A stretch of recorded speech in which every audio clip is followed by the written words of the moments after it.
Hello everyone, welcome back to Final Fantasy X.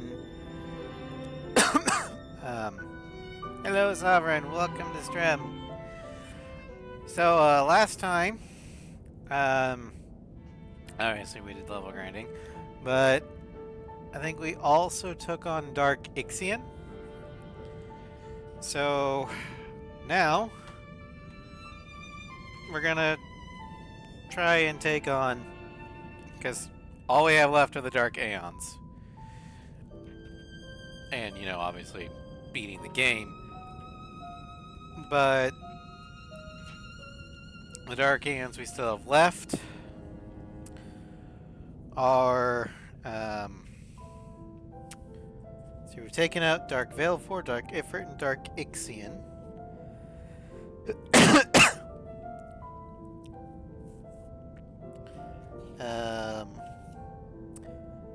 So we still need Dark Shiva, Dark Bahamut, Dark Yojimbo. Oh god. Dark Yojimbo's gonna fucking suck. Dark Anima, and the Dark Mega Sisters. And finally, once we've beaten every single one of them, we have Penance.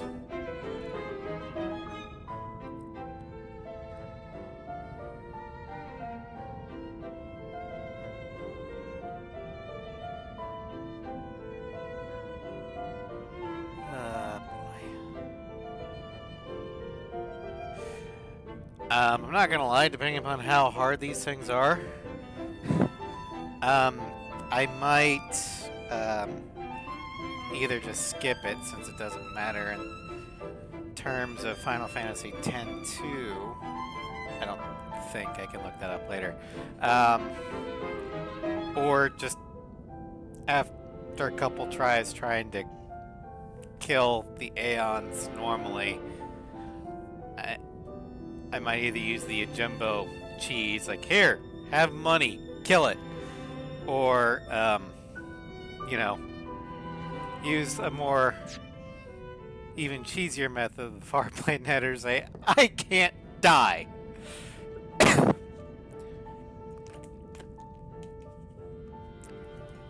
But that's drastic. We'll try it the normal way first.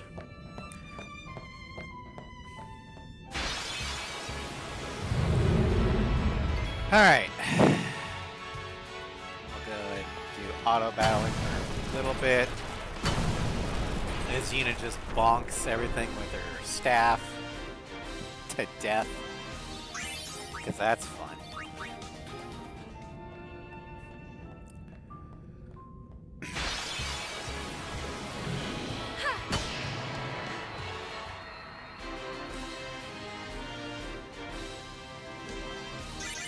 Hello, Other Raz. What kind of F-14 is this? Well, this is actually an FF-10, but, we're not playing an Ace Combat game today. Welcome back. We're, playing...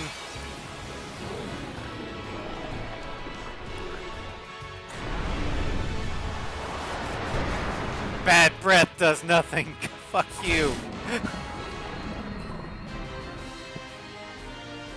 Also, Agile's incoming.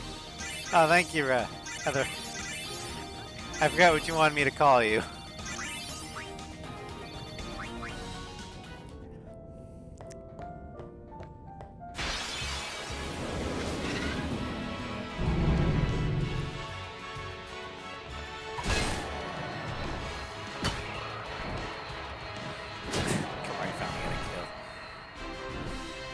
You hate the Marblos, or do you hate this game? Because if it's the Marblos, I 100% agree with you. The Marblos suck. I'm so glad I've got ribbon on all my armor, so status effects don't hurt me anymore.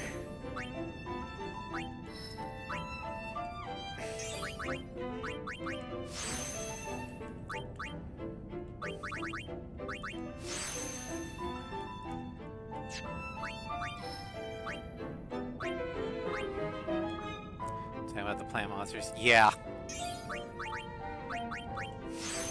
But no, oh, Agile just started, so I'll wait until after Agile's done.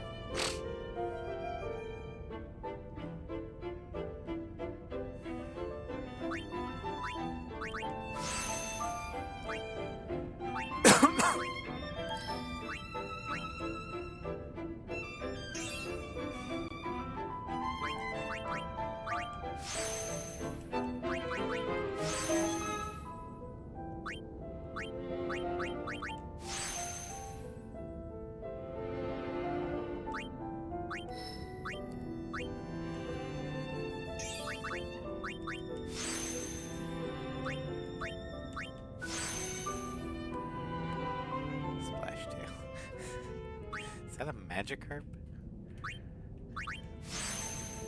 An emote there? Yeah. Alright. Wait, I forgot where I was gonna send her. Oh yeah, down this way, okay.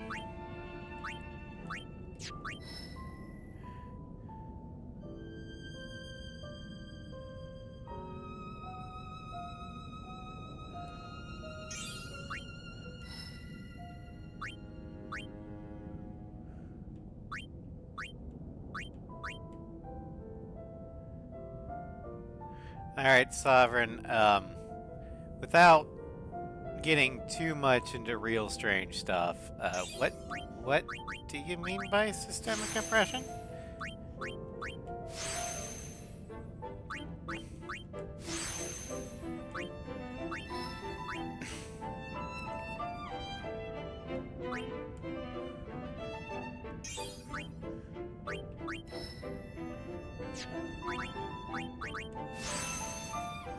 Mysteries for oh.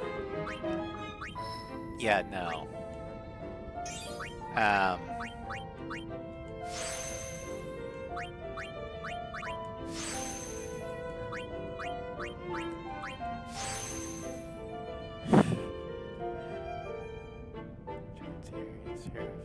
Well, the thing about majoritarians is the majority shifts every election cycle, so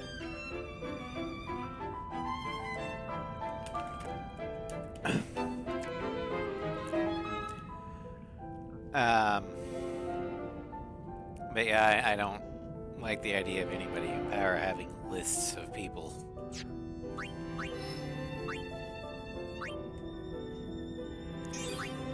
Anyway, back to what, hello, Floof, welcome to stream. Yeah, back to what, I was kind of talking about, Final Fantasy X is, like, my favorite of the Final Fantasies, followed closely by X-2.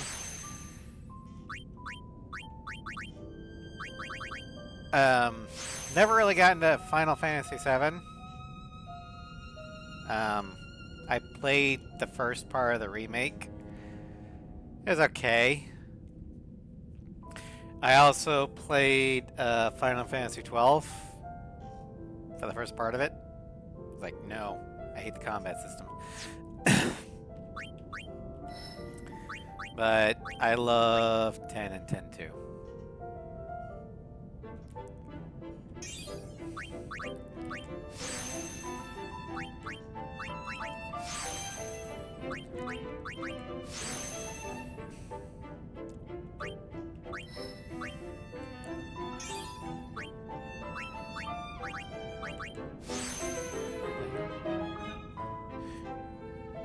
Yeah, I spent most of today just playing Cyberpunk.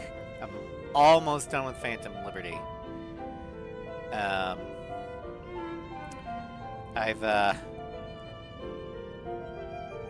I think I locked in my ending because in one of the Phantom Liberty missions, I made a choice and it said betray Ally 1 or betray Ally 2. So I'm pretty sure I'm locked in with my choice now. But right now I'm currently doing a gig for the Dogtown Fixer. Well, it's not a gig, it's like an actual main story mission. But, yeah. And then after that Phantom Liberty DLC is done, I'm basically... all that's left is the main ending. And then once that's done, I can start getting mods for when we stream. But it won't be for a while before we stream Cyberpunk. Cyberpunk's gonna happen after the insanity of Victor Shepard. So we still got a couple months for that, at the very least.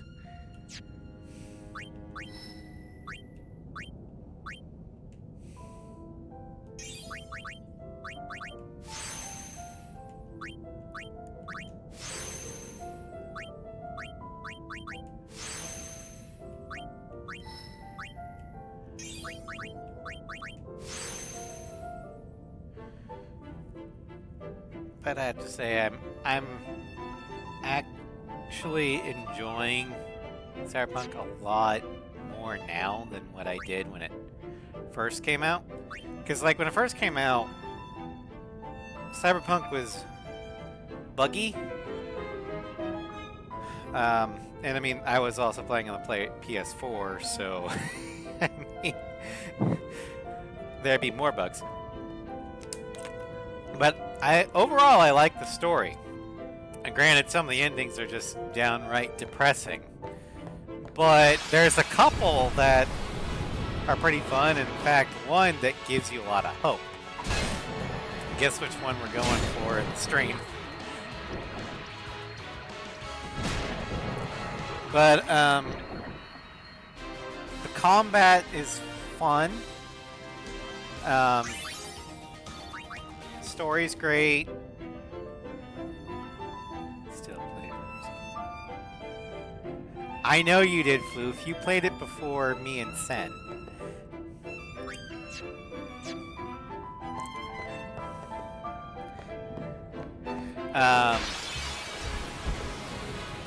But I didn't replay it until now.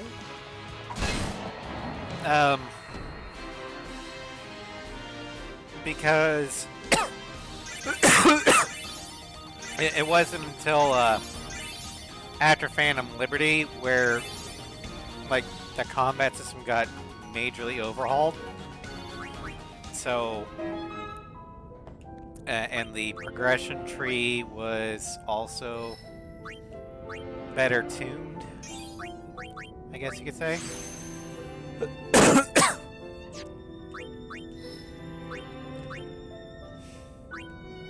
Also, there's Edge Runner stuff in there, so I can go, hey, this is great! Now I'm gonna cry now because Edge Runners.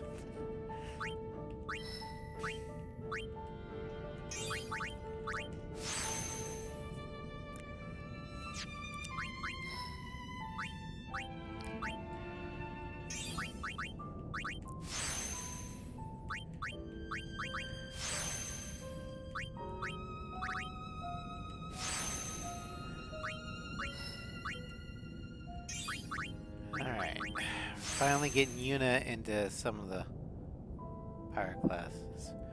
Waited for that game to come out nearly 10 years before it actually did. Yeah, Floof really likes the cyberpunk genre. He's the one that kind of got me into it.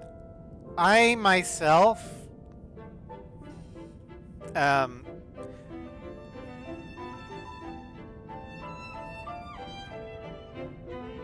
kind of a little bit more picky and choosy when it comes to the cyberpunk genre. Because on the one hand,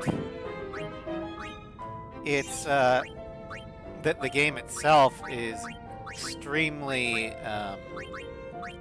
immersive. It's got a great story, but by the second time, it says a lot about the genre where the best and most hopeful ending you can get in Cyberpunk, or in the game, is to leave fucking Night City.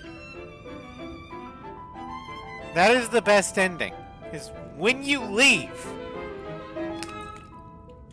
Yeah, the teaser sneak peek came out almost 10 years before they...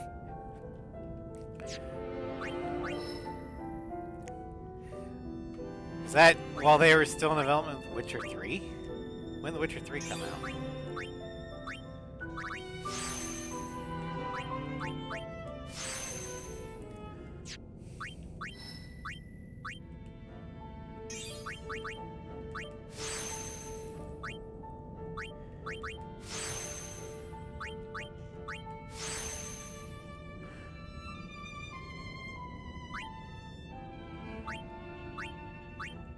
That's holy, so we're just gonna go here.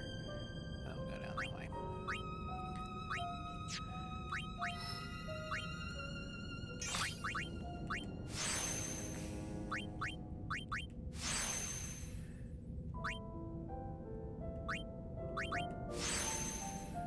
Which they came out in 2015. So they must have been... CDPR apparently divided their studio. One worked their Polish magic on The Witcher, and the other team worked on Cyberpunk. Because if the Cyberpunk 2077 came out in 2020, which means that the announcement trailer would have had to come out in 2010.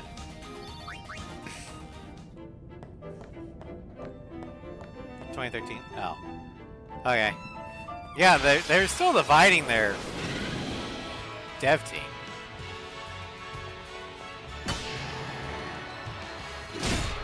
Enough. Get killed by a plushie.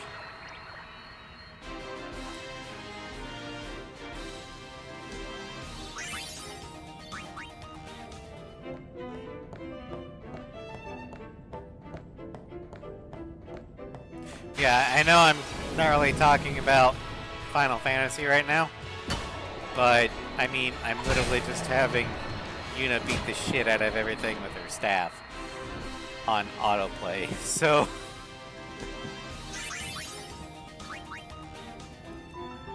It says January 29th. Oh, wow.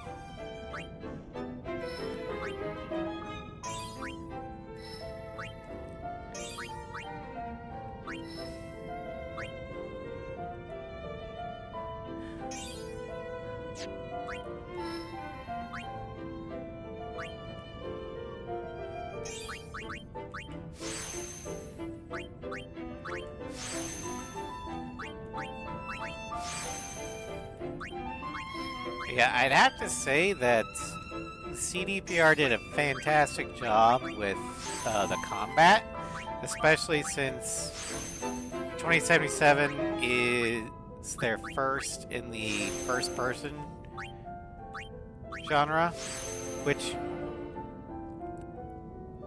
Hey, Floof, remind me. Sen doesn't like first-person shooters, right?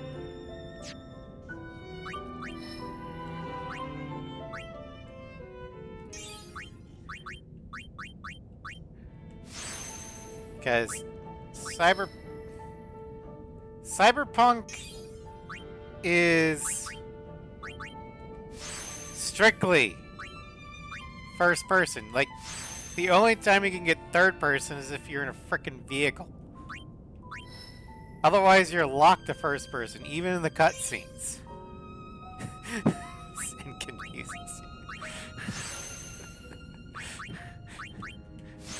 He's like that reverse Flash. My goals are beyond your understanding.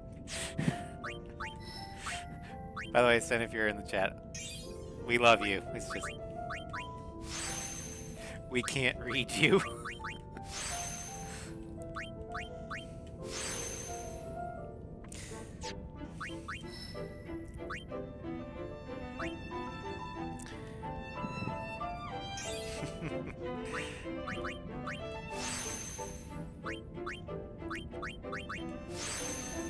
Yeah.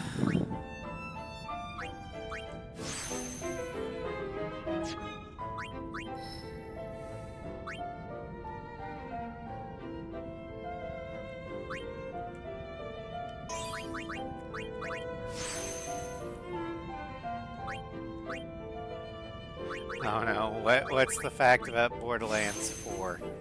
I didn't even know they were making a Borderlands 4. I mean, I probably shouldn't be surprised.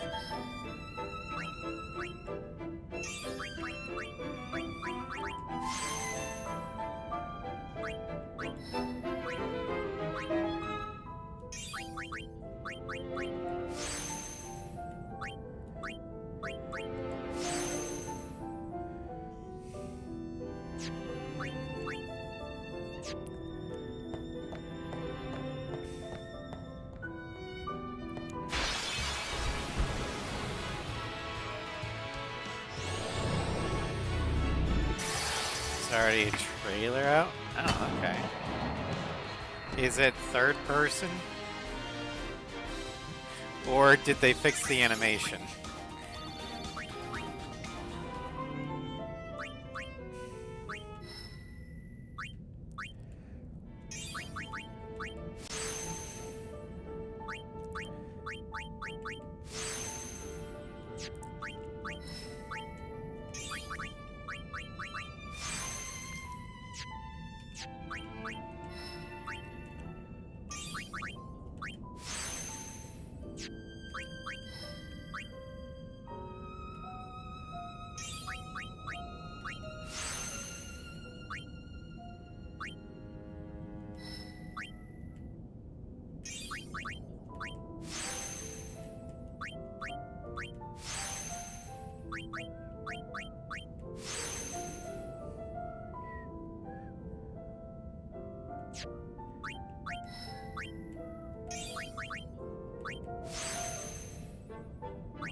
Okay.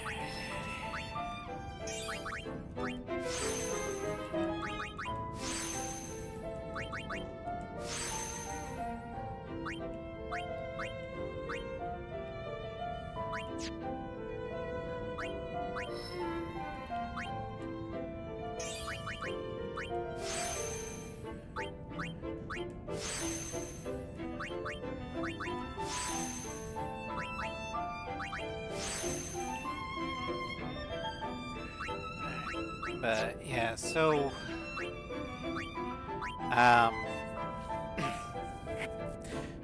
okay, the quote is, I'm not gonna say there's no toilets, but if the word skibbity ships in the game under my watch, I'm gonna cry real tears.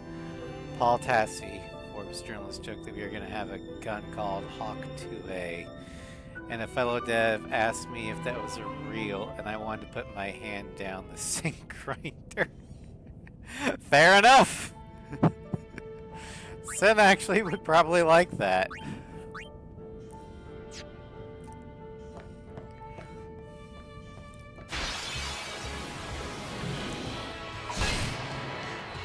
Yeah, just try to be more high quality. Supposedly. I mean, is it really Borderlands without lowbrow poop jokes?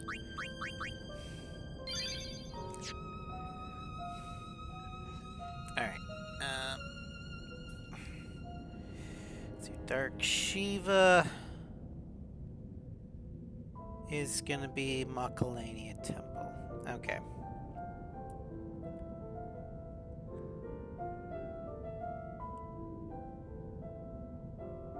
Ooh. So Auto Life is going to work against Dark Shiva, but Auto Phoenix Armor will. Okay. Let's go ahead and try our hand at finding Dark Shiva.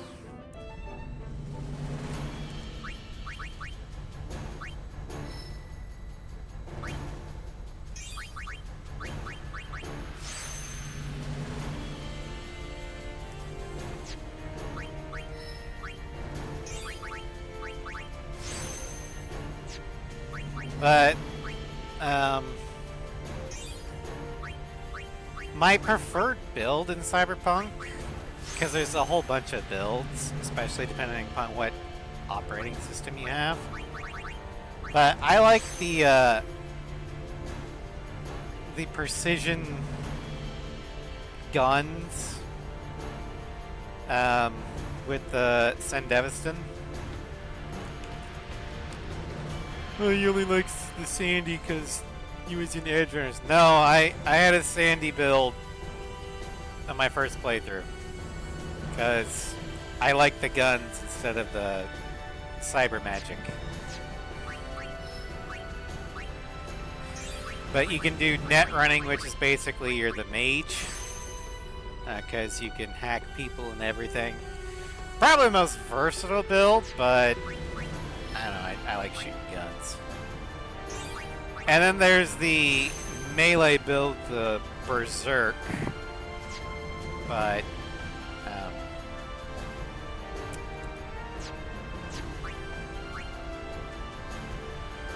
don't know, I like the shooty shoot. Alright. Formation. We're gonna want Titus back up here, along with Arn.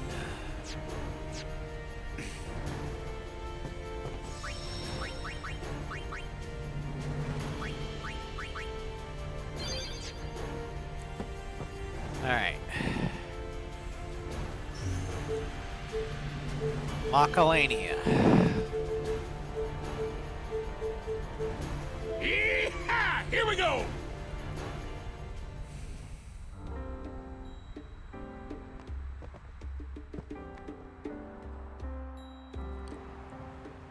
Okay. Take that out.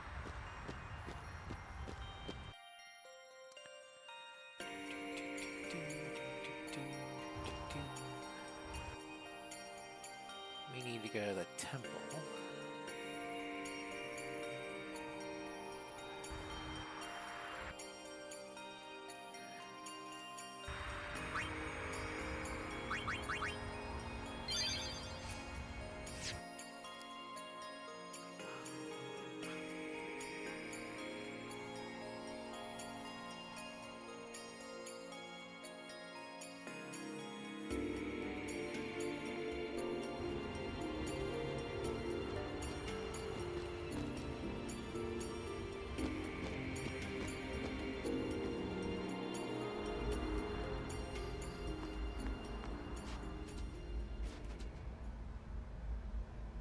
It's best that you don't go. Well,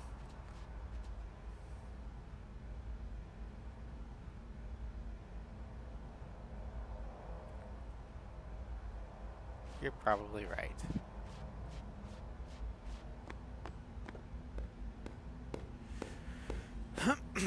Fool! You come back to Macalania Temple a traitor! Traitor! Find your salvation on the far plane! There we go.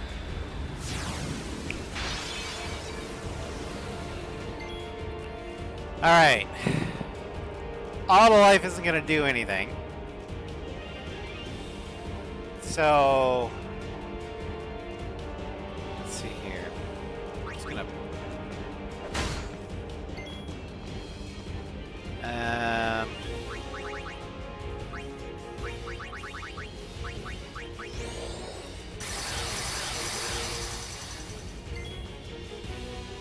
oh shit. Well, fuck.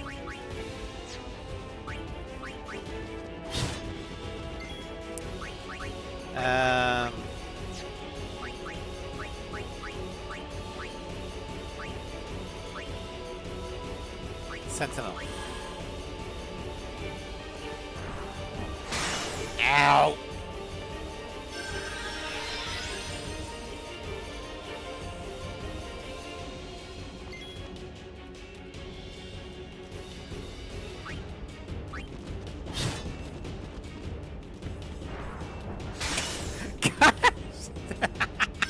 Just going after poor Arn again. Alright, let's send in somebody to fire off an overdrive and eat an overdrive, I guess. Oh, I haven't. Okay. Well, this is gonna be great.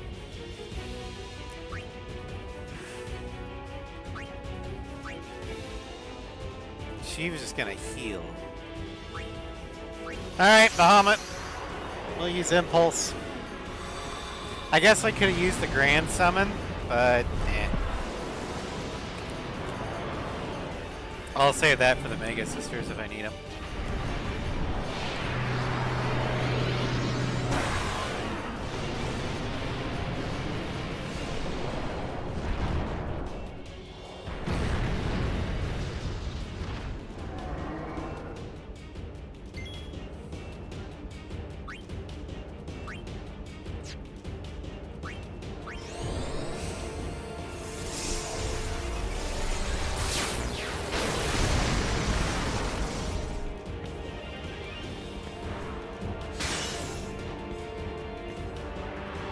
Well, there we go.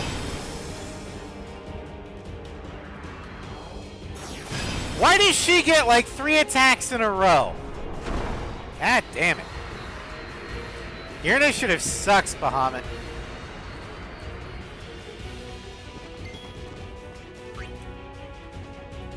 Oh, it's gonna suck.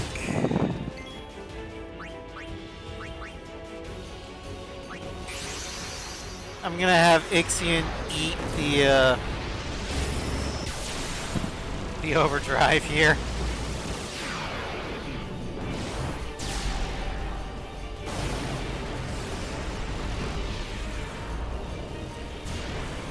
Some Bahamut attack position. Nice.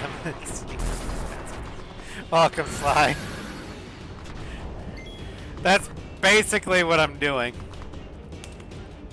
Oh yeah. She's gonna have 2 turns. She's gonna fire off her overdrive and then attack. So,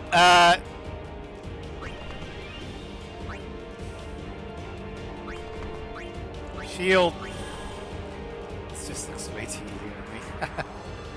This is how JRPGs used to be, Sly.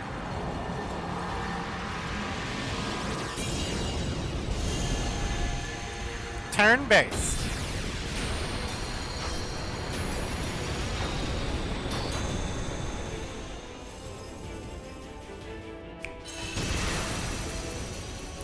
And down he goes. But oh, the camera angle on her butt and her chest. Now, make sure, Sly, you need to look respectfully.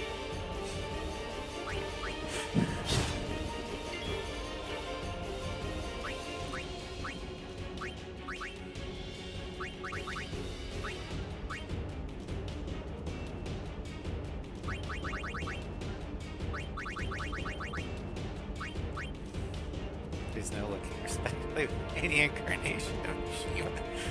Sly!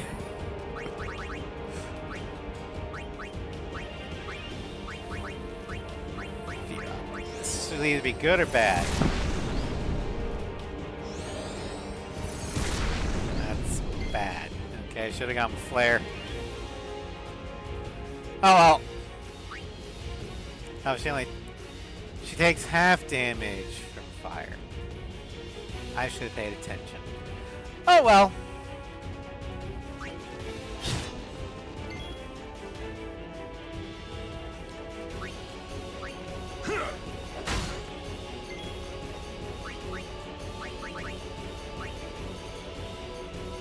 Alright, Anima, go!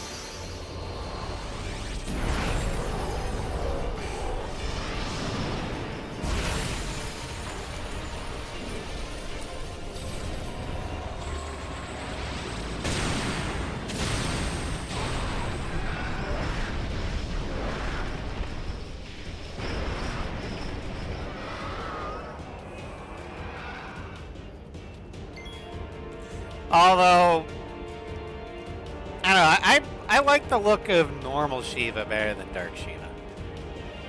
Where's this disgusting? Is it 14? Yeah, Anima's not a pretty sight. Pain!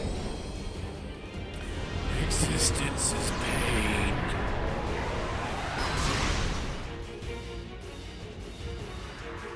There we go, have my strike. Okay. Family's checking. Oh wait, she's gonna smack me.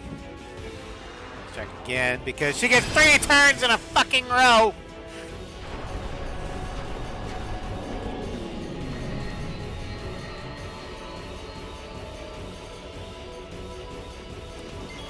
You're done with Ashby, you gotta finish 15. Ah. Huh. Alright.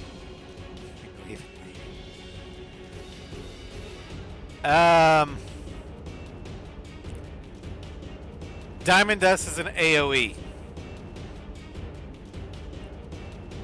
So I have to summon an Aeon to eat that attack.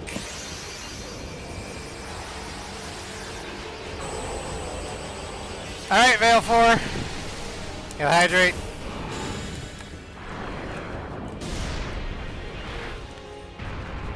Sorry to do this to you, but you're gonna have to eat a Diamond Dust. And I know that ice moves are super effective against flying types, but we all have to play our parts.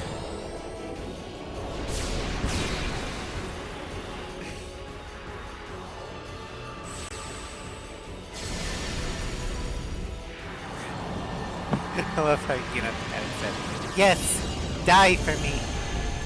Well, technically the summons don't really die, they just go back to the far plane where they came from.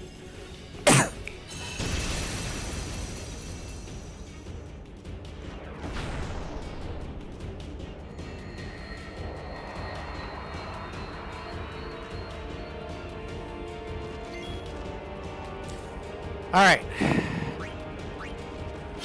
There we go! Your sacrifice was not in vain, Veil 4. They do that by dying. But were they really alive to begin with?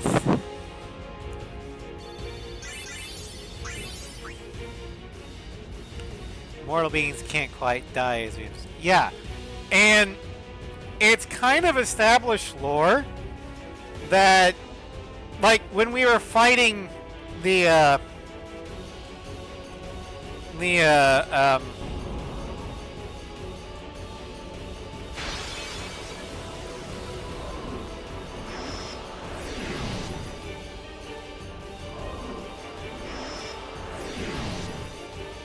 oh no, we have to fight these guys.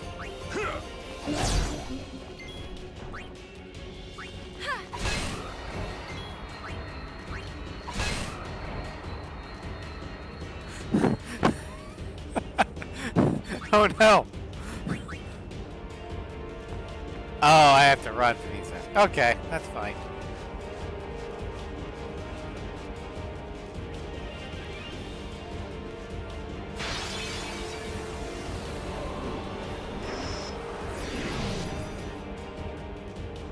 You killed Dark Shiva again!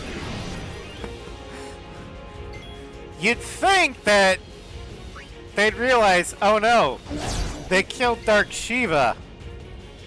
Maybe we should not fuck with these guys.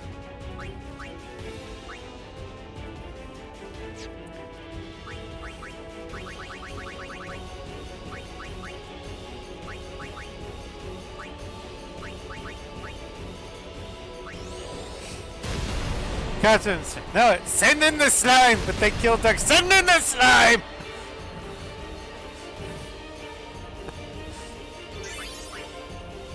I don't think it's very effective.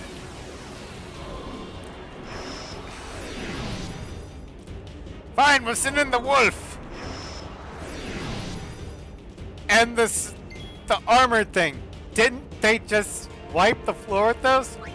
Shut up.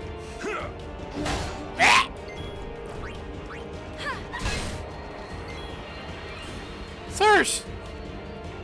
The white mage just killed the wolf by smacking it with their staff in one hit! See ya. So they killed the slime. My god, they're unstoppable.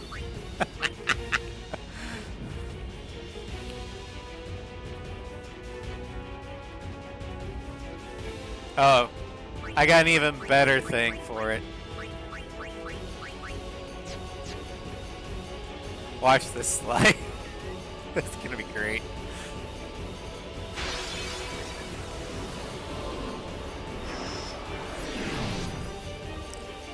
Trip.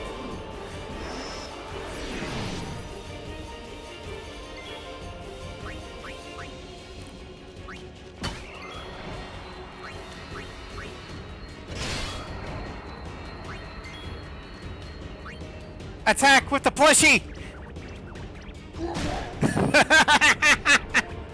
He got killed by a plushie!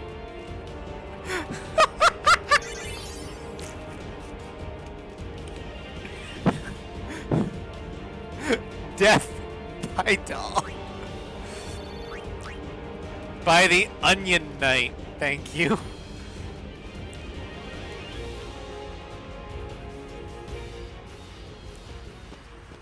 Alright. Well, that was productive.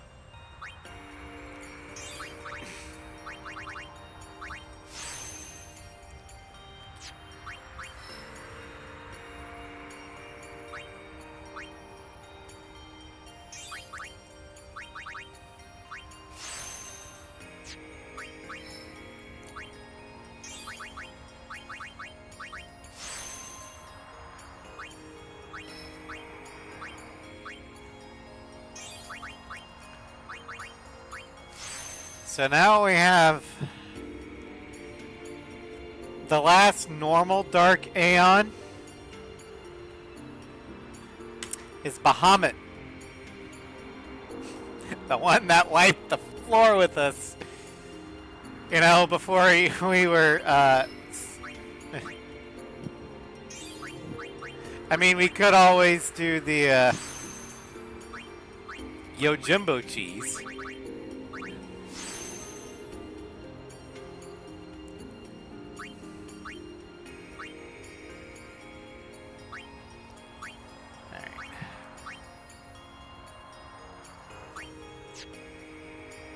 Riku, one of the classic items. Riku is definitely one of my favorite characters. It helps that she's also voiced by Raven. But my favorite, I guess for lack of a better term, Final Fantasy waifu is Yuna. Not so much in 10, but in 10 too.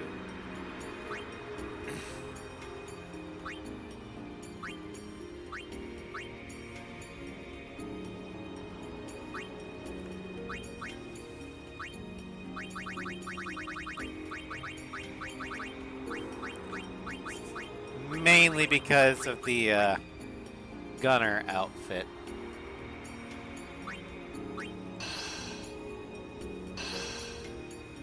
Yeah, here's Riku's grid.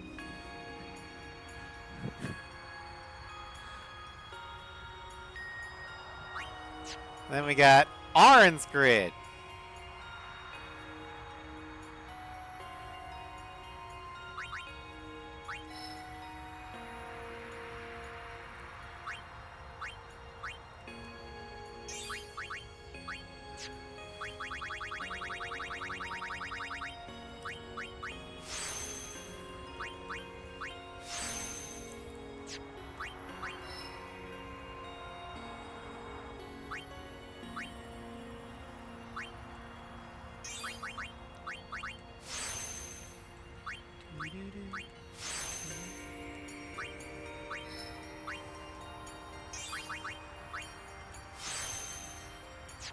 Oh yeah, Waka's grid looks like this.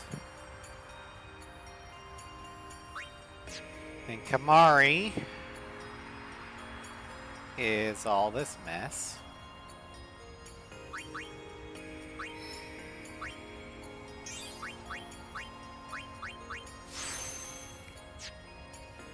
Lulu is here. Titus is this. And then Yuna is all of this.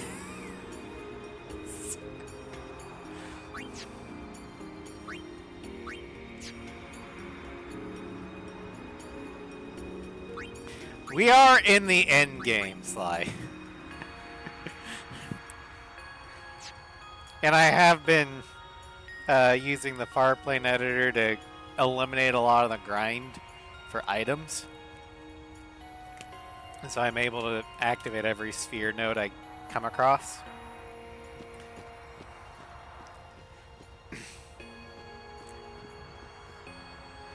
Over 9,000 to it goes here.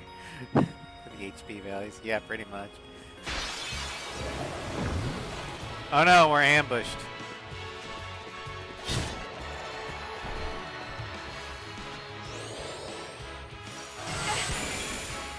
$98 damage!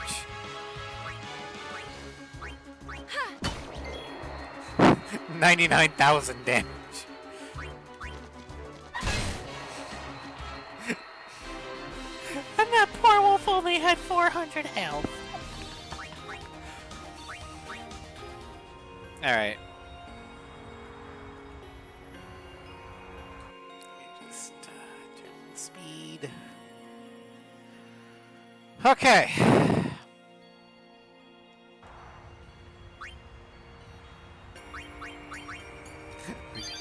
It's funny when the healer smacks you once for infinity damage.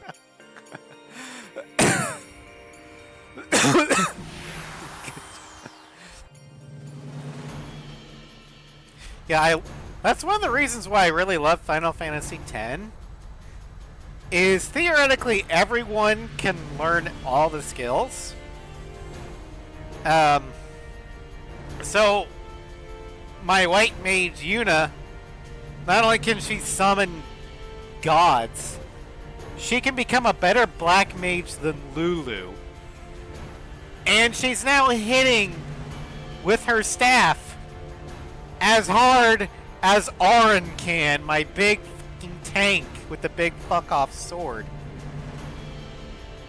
It's just insanity.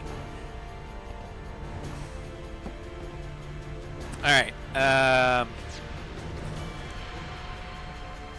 yep, Bahamut's next.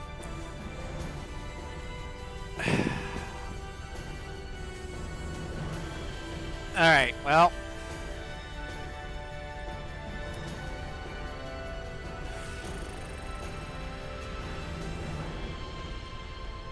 I have no idea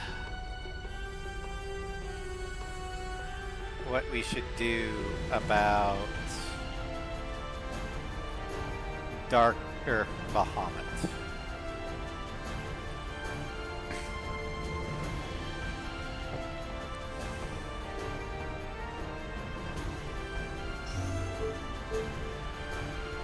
I know he's in Xanarkand. Yeehaw! Here we go! You have better armor this time. That's one thing in our favor.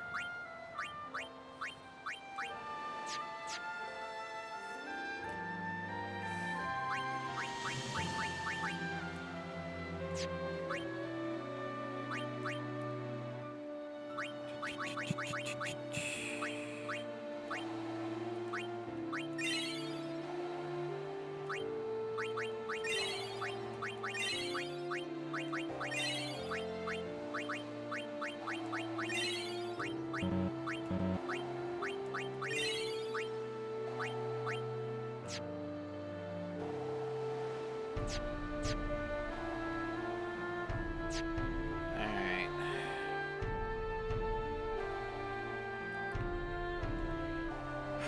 Well, let's head on over. We'll see how this goes. If I get completely wiped, like Carb Stomp, I'll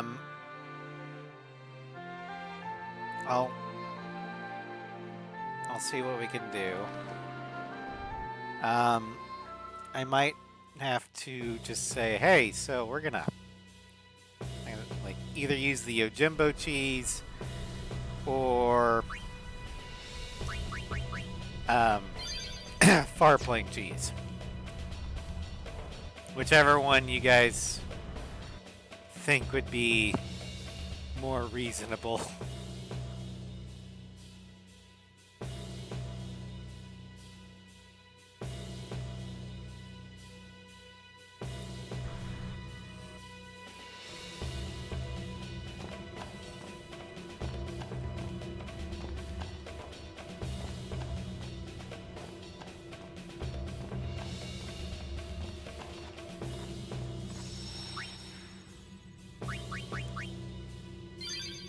Alright, I think I'll actually make a poll.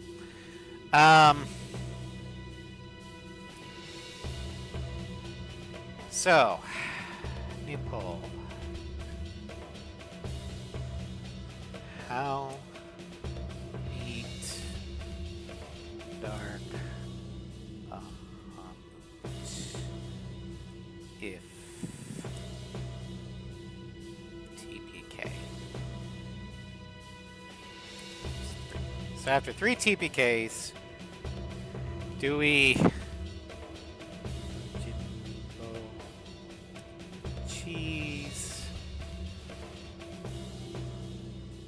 or our plain editor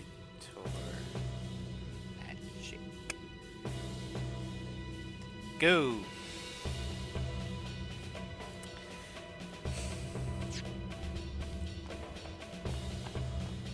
So we're gonna play it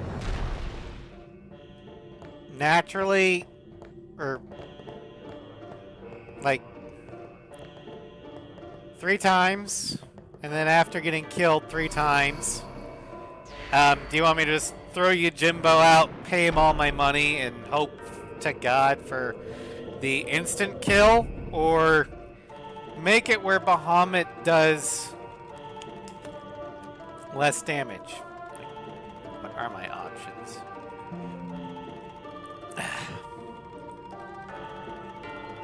I can make me invincible, which, the overdrive always available. Everything hits for 1, including my stuff. That will be insane. I don't know. I'll figure it out.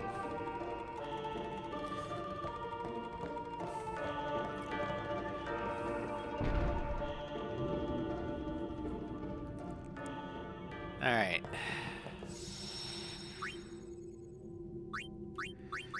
Dark Bahamut, we're here to offer ourselves as tribute.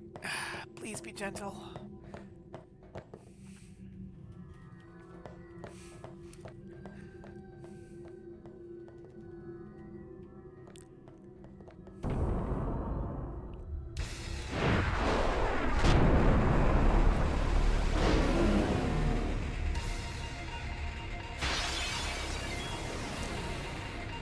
Alright. So first up,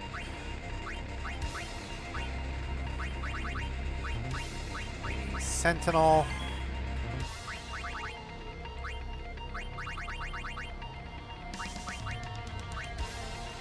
Staga. Probably should have summoned somebody, but whatever.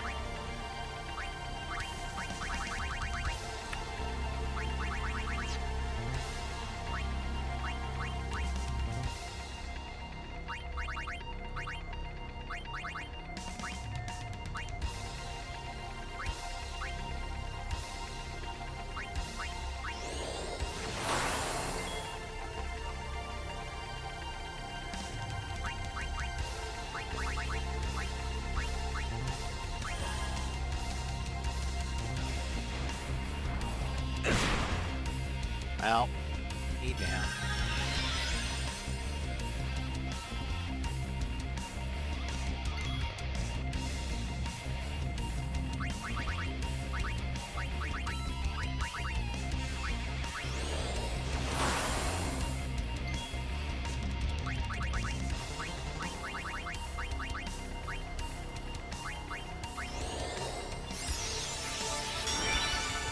Okay, at least Yuna will be able to come back from death on her own. I forgot what happens if I attack him. So. Nothing. Okay. Well. Let's get the charged particle cannon out of the way. Actually, let's get Anima out of the way, because her overdrive isn't that spectacular.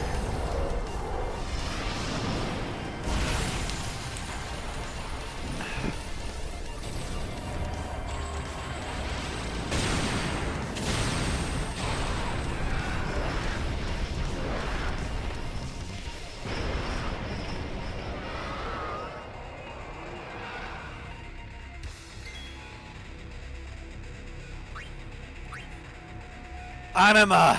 Oblivion! Although Bahamut's gonna get 4 turns in a row because of this. So, Anima's gonna die. That's okay.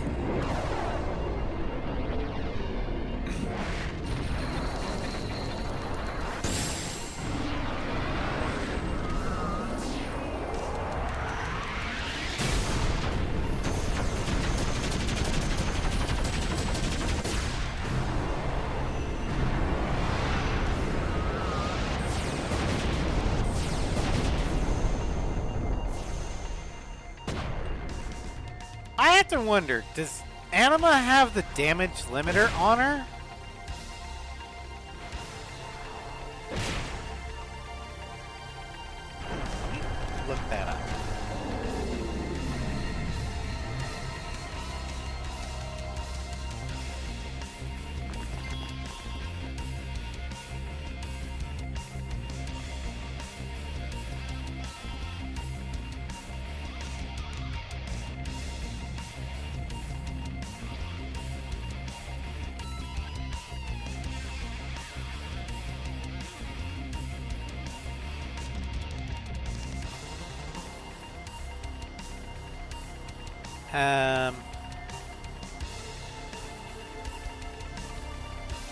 Okay, so she doesn't have a damage limit. Okay.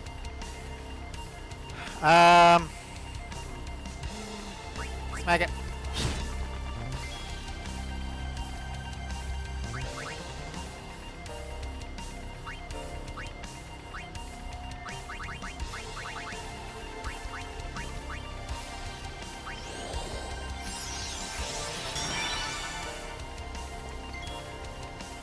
Smack him. Miss. Oh, fuck. Smack him. Oh, shit.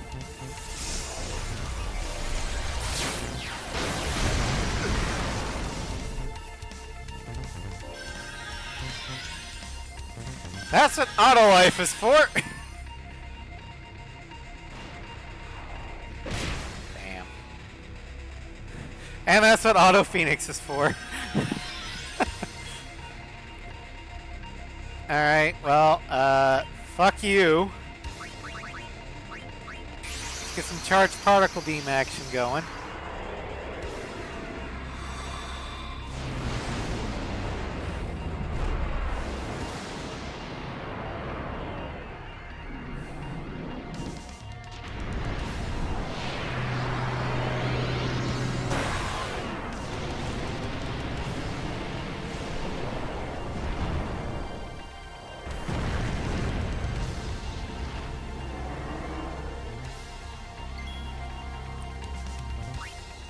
Charge particle cannon!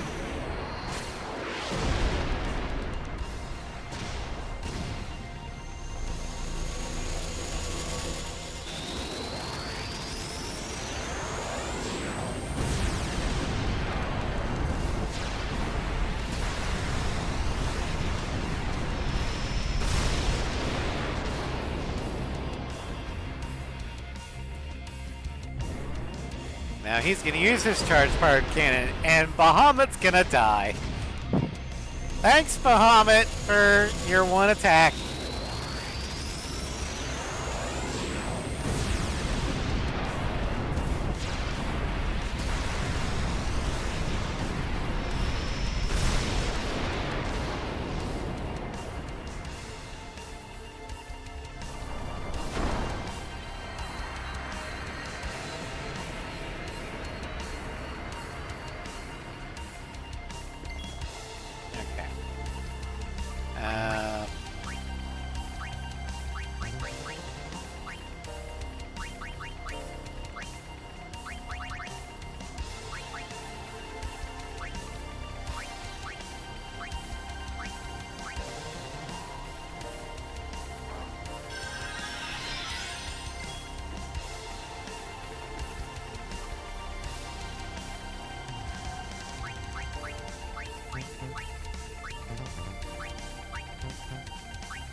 Alright, let's throw in Shiva.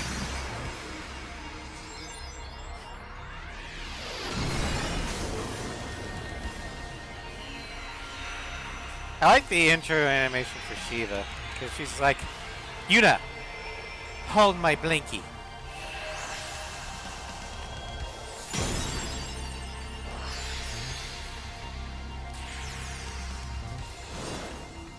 See? Hold my blinky. Alright, Diamond Dust.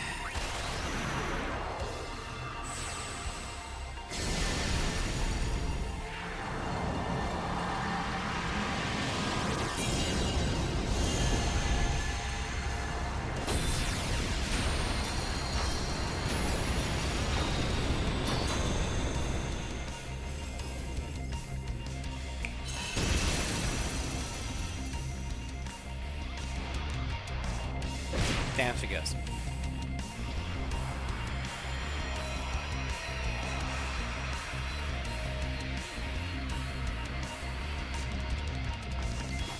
Alright,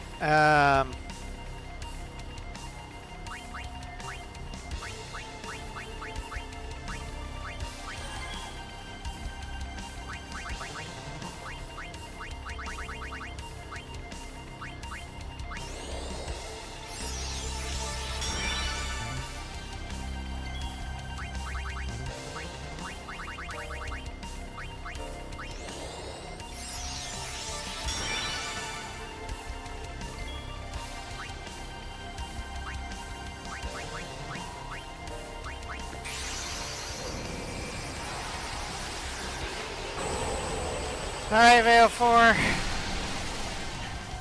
At least this time you get to do some damage before you die.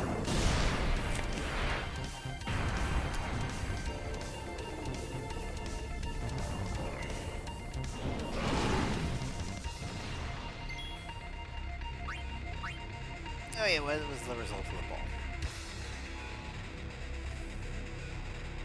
No one voted. Why do I even bother putting up polls? No one fucking votes. Alright, let's see here. Jesus fucking Christ. He's got a shit ton of health.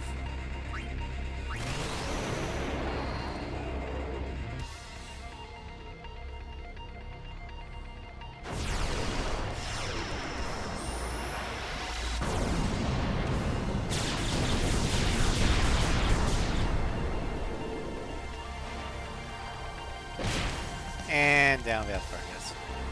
Where no one wants the cheese. I mean, possibly. But I'm going with the latter, or with the no one wants to vote, because anytime I put a poll up, No one fucking votes. Not when it's like a chat decides thing, or like I did a poll a couple streams ago. No one voted, so I had to RNG it. So, yeah, you guys want to know why there's no chat decides anymore? It's because you guys don't fucking decide anything.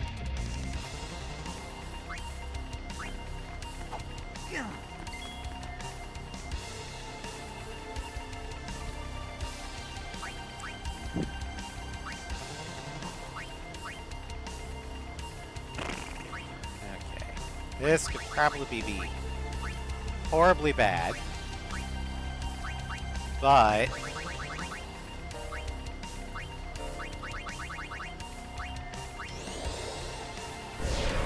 no yelling. I just get frustrated and oh my god. Jack shit, is he resistant to magic?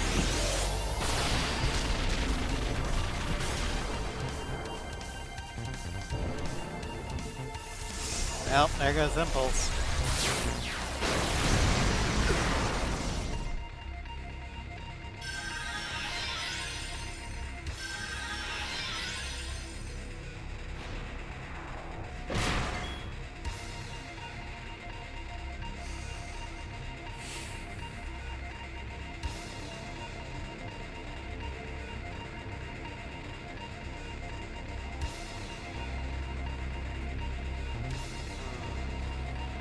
Well, I can either try and revive the party. Oh, I can do that.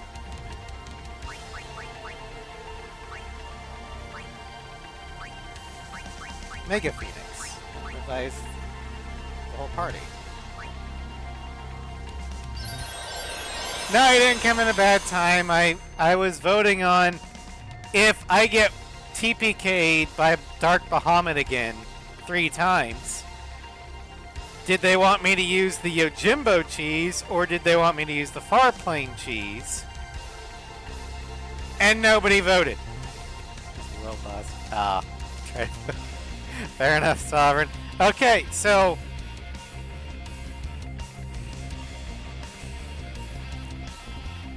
what is your vote, Sovereign?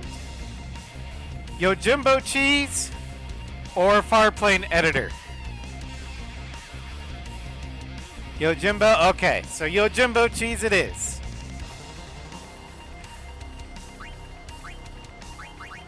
Alright, I'm gonna throw in Ixion to launch its Thor's hammer.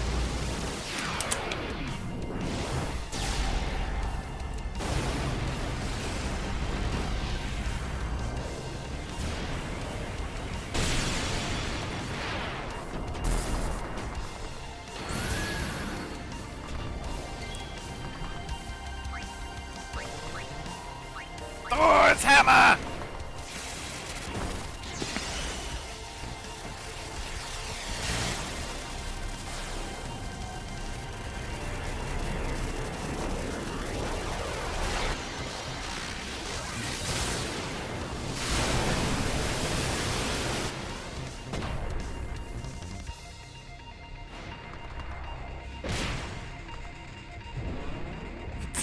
Great.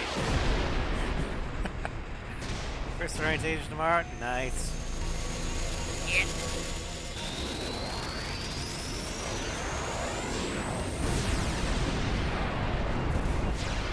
Yeah, I probably want to stay clean. I don't know what Arizona's laws are on that sort of thing. So, probably best. Okay, well, let's see here. Magic.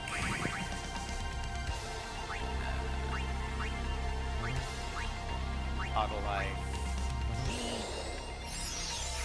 Okay.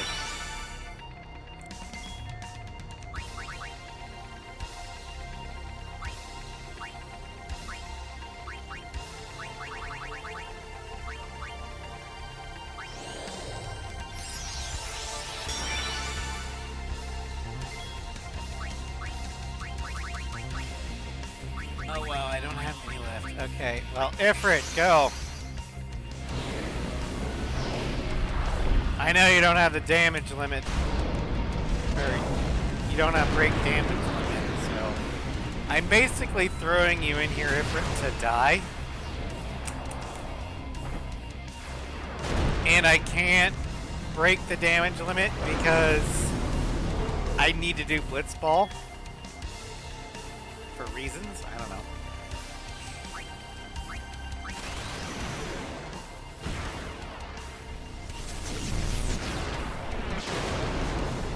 Oh wait, no, it's because World Champion.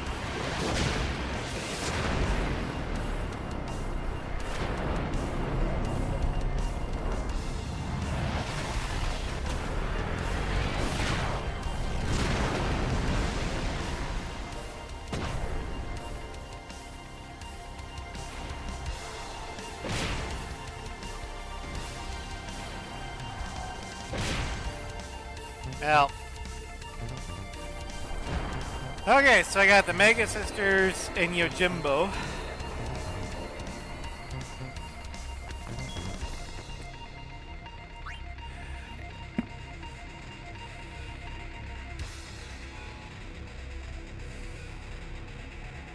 He has so much health.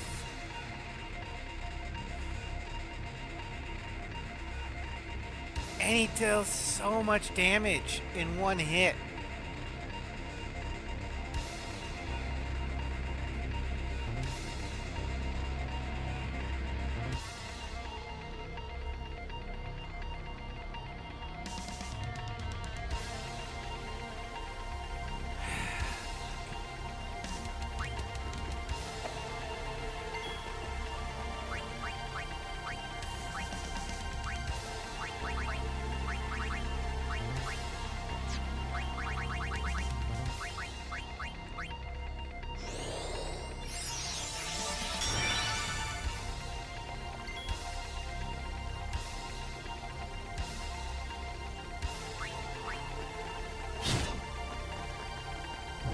Yep, that's what I was afraid of.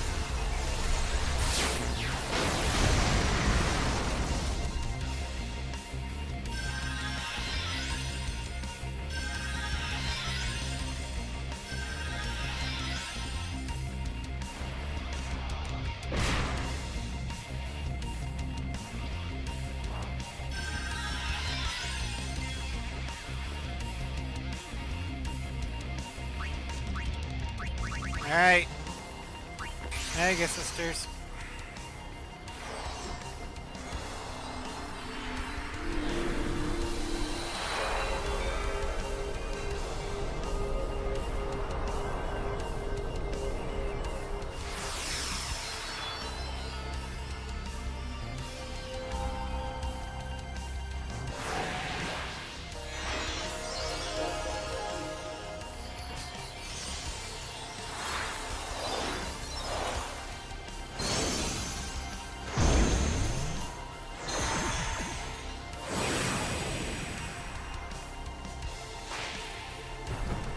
What I don't like about the Dark Aeon fights is they're basically a fucking numbers game. And,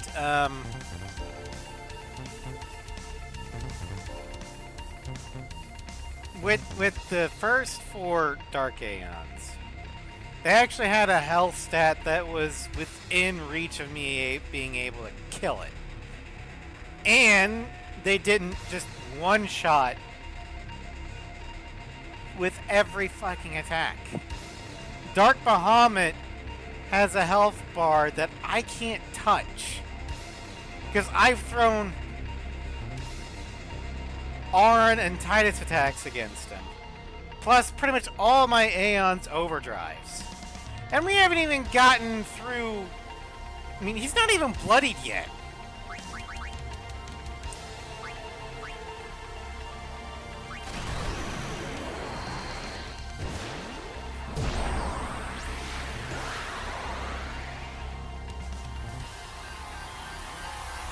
He's an Aeon Floof. He's immune to all effects.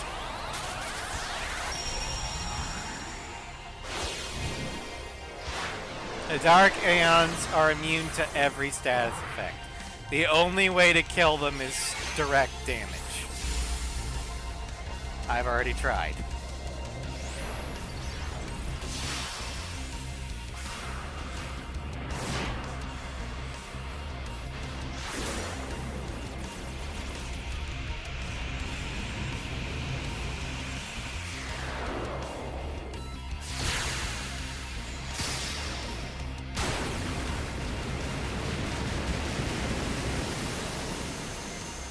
Yojimbo's final attack is the only thing that gets by every immunity.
Let's put it this way, Floof. I've tried using Death, the spell Death on, that'd be hilarious. But I've tried using the spell Death on, an Aeon before. Immune.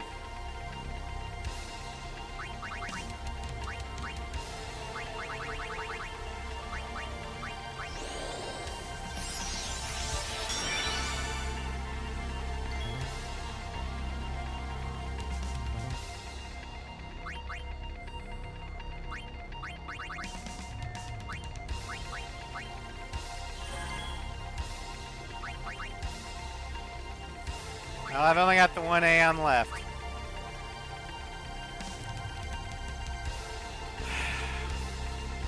Alright.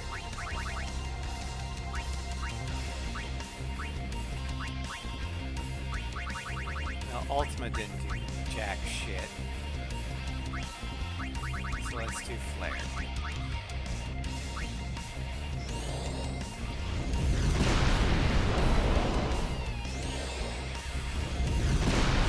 Alright, so he's just straight up immune to magic.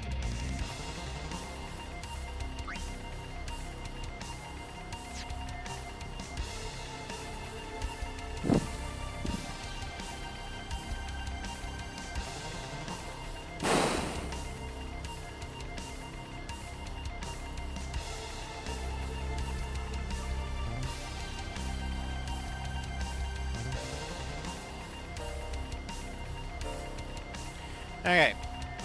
I could give Arn auto life. That way, no matter who he attacks, because he's not far charged enough to do a charged particle beam, so it'd probably be a basic attack, and Arn's gonna intercept it because of Sentinel. So if I give him auto life, he'll come back. Then I could have Titus do something.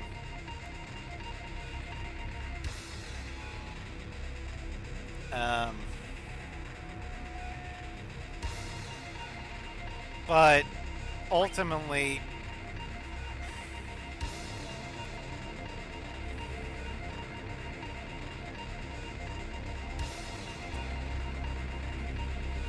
let's see here. We have 2962 2884.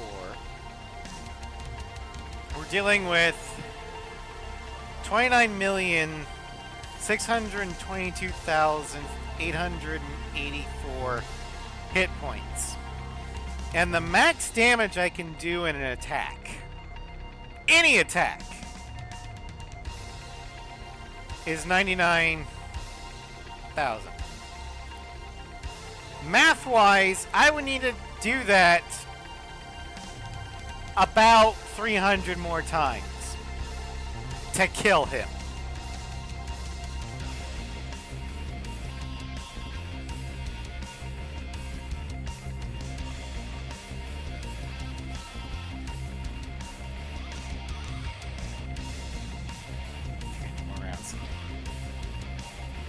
I don't know if I'm going to survive that long.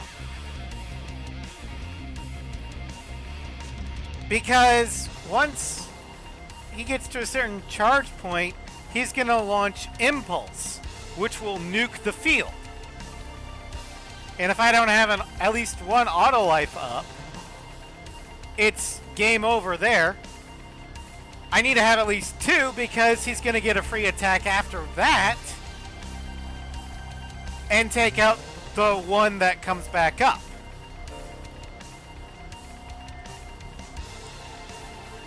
So it's going to be fucking more than 300 rounds because Yuna's going to have to be there to give auto lives.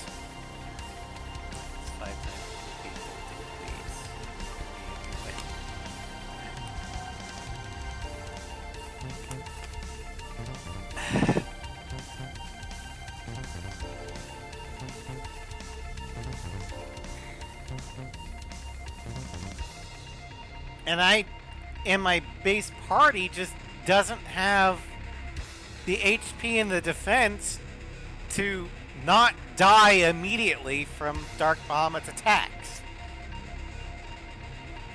So I'm going to be constantly healing, which lowers my DPS even more.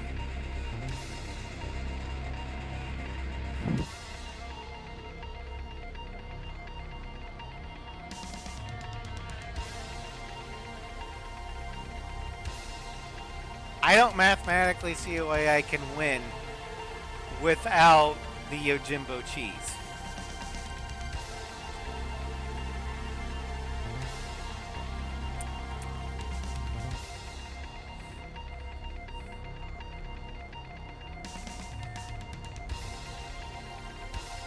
Try seducing. Unfortunately, none of my characters are a bard. I mean, it would be the bard move to seduce the dragon. And that's what Bahamut is. But I don't have a bard in this party.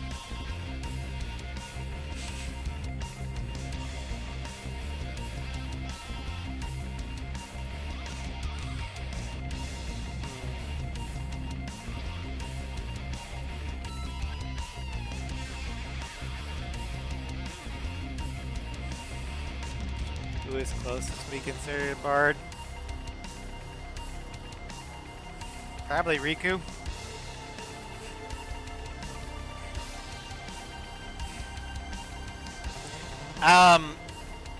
There is a bard class in X2. It's a songstress. There is no bard in this. You've got a white mage, a black mage, a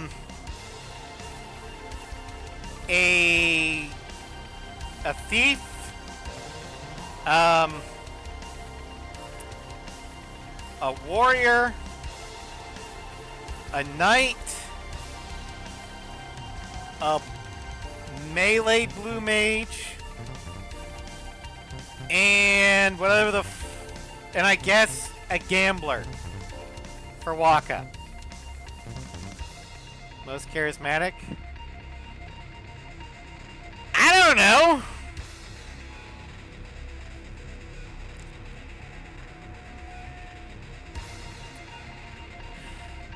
Waka.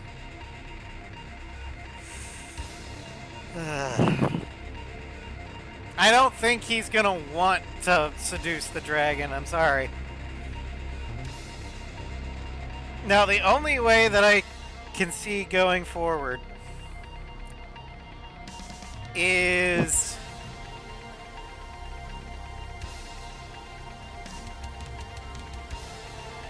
for my own sanity, I'm gonna have to go for you, Jimbo.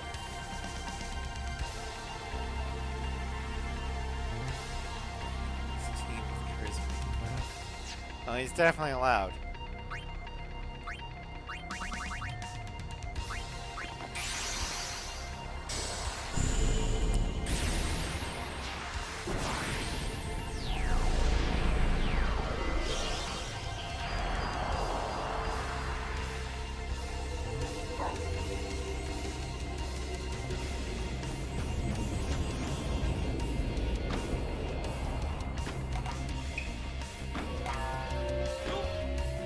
Dark Anima has even more.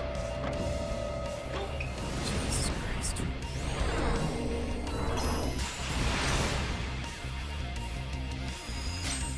Although I can take out the Dark Mega Sisters. Oh, come on! That's not fair!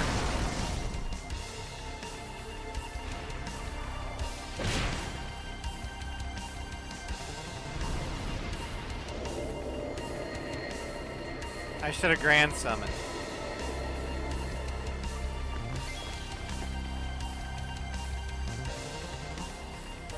I'll hydrate.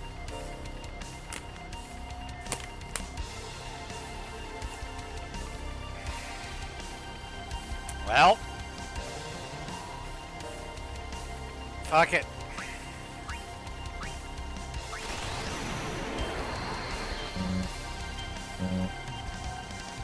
Oh, that sucked. I got no one to summon.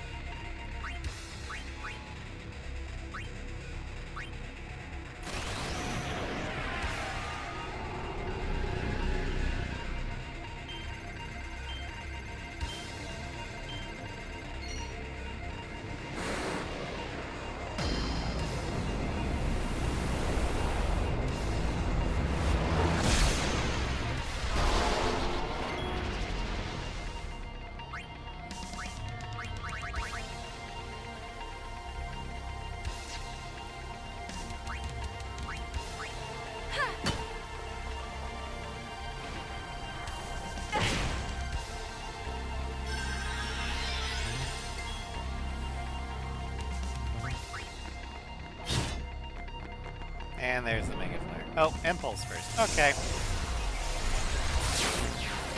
Now I'm thinking if it's got Auto Life on,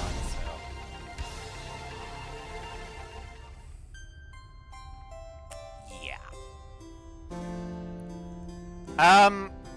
Her smack does as much damage as an Aeon's Overdrive. I throw the Aeons out there mainly to eat attacks. Because if they die, oh no. And it resets the counter. Well, fuck it.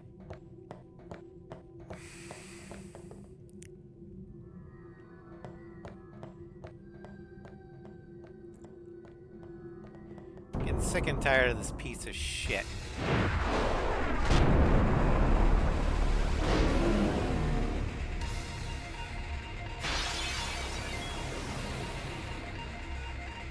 No, I am not over leveled for this, Sovereign.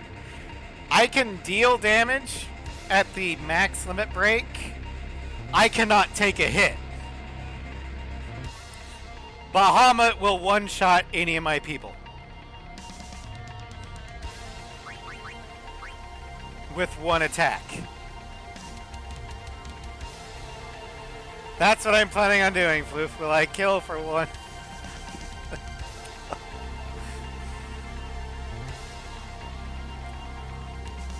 And here's the thing, Sovereign. Dark Bahamut has less HP than Dark Anima. Ugh.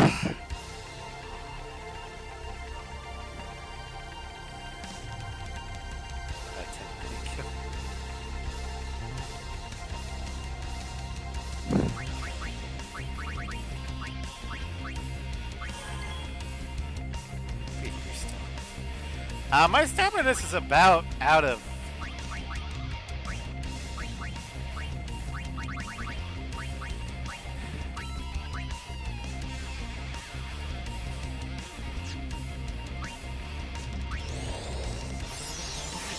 I'm about at the throw controllers at the wall stage. Let's hear. Grand summon. Yojimbo. That way he gets a fucking attack!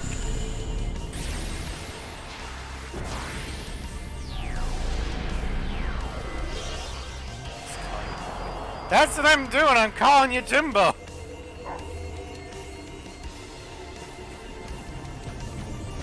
And that still doesn't work. Fuck it, I'll farplane editor so I can't die. Now for negotiation.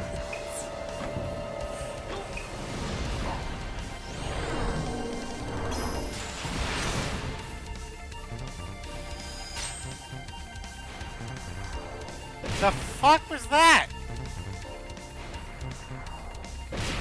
Dude!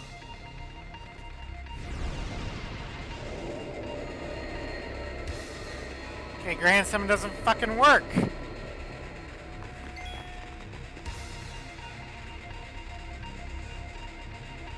Alright.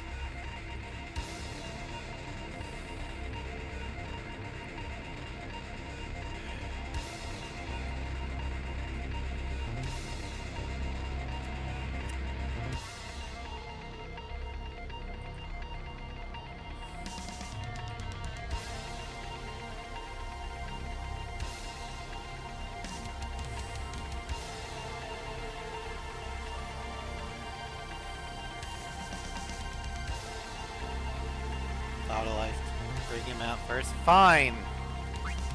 I'll give it one more shot.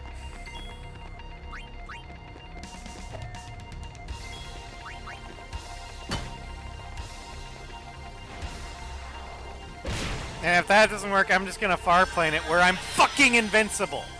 Because it's a fucking bullshit.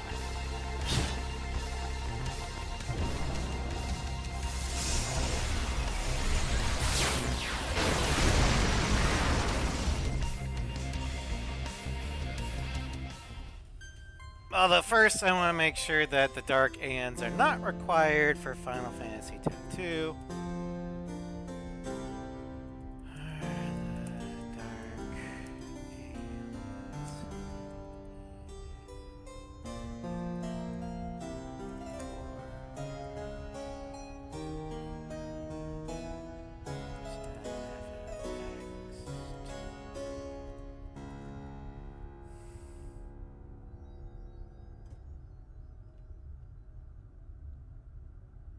I don't think so. So these are just optional bosses. Theoretically, I don't even have to do these. I can just go against Sin. But I kind of want to see him dead. But Jesus.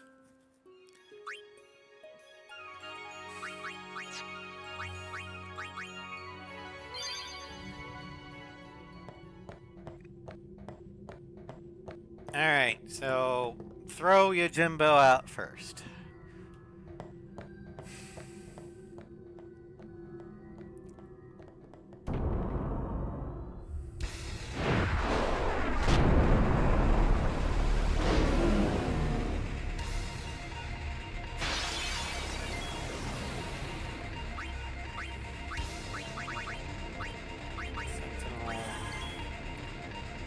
Summon Jimbo.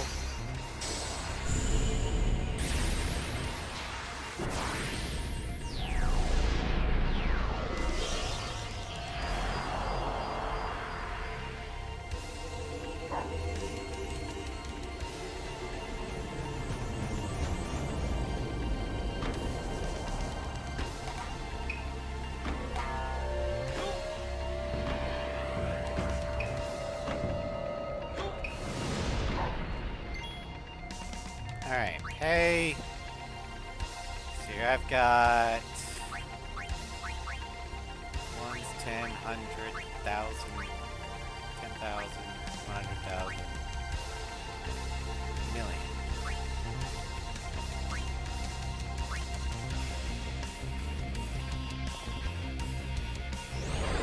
go.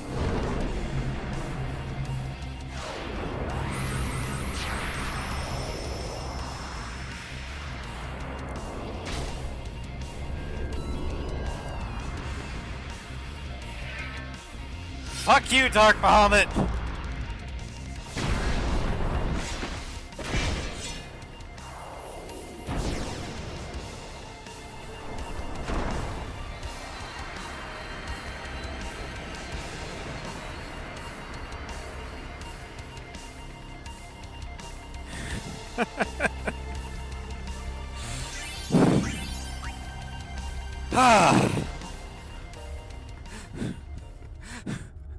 Yojimbo just like, I approve of this payment. Dark Bahamut. Omae wa mou shinderu. Nani? Alright.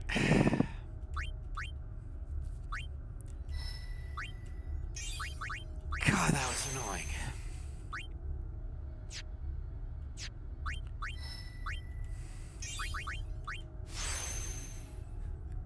Omae wa mou shinderu.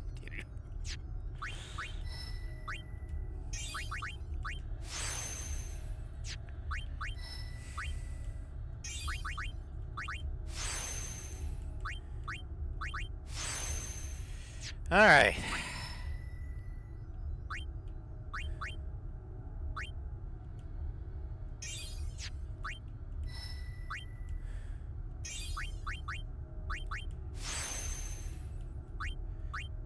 Now what? Okay,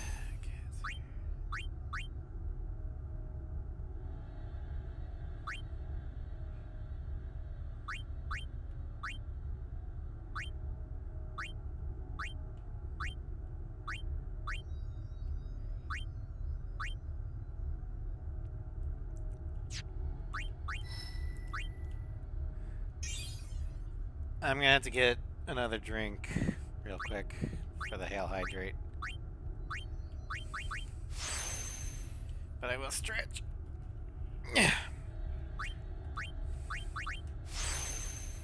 I ran out of my water.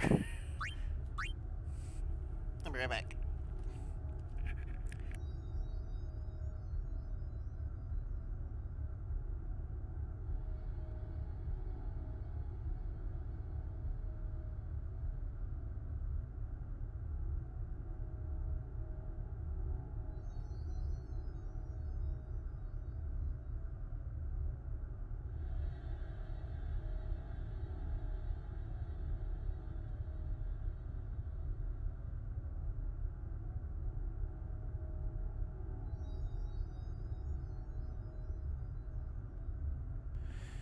Alright, I have more water. Hail Hydrate. There you go. Oh, Jesus.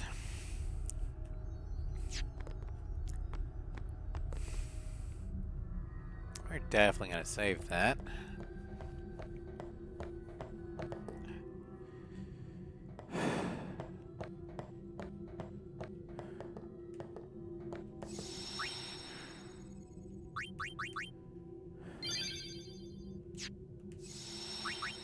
All right.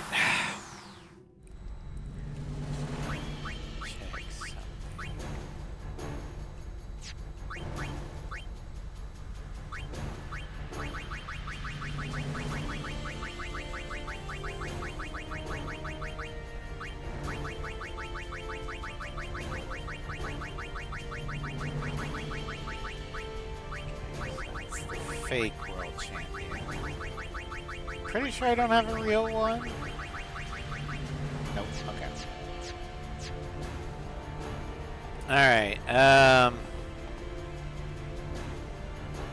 Fuck. Now what? I really don't want to face Dark Anima.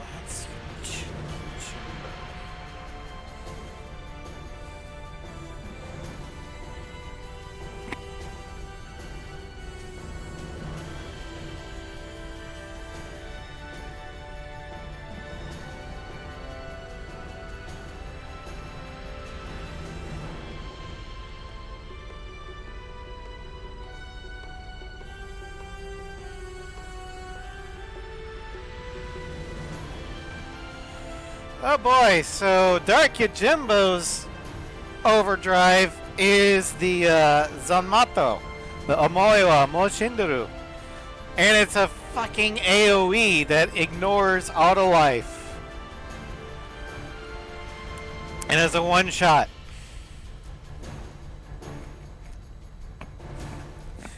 So if I don't have Aeons to fight him, fuck. Alright, well, I guess it's back to leveling.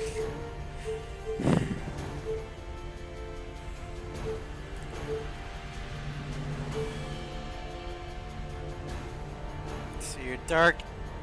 How much HP does he have?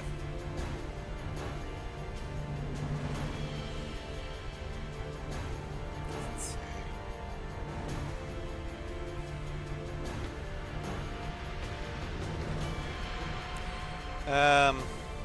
It's here.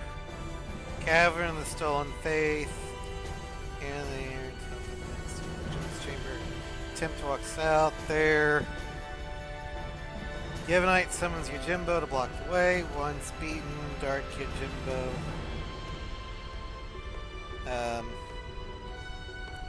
Continues to appear in various parts of the cavern until you defeated him 5 times. Free to save and heal in between battles, but if you leave the cavern, the encounter resets the first battle.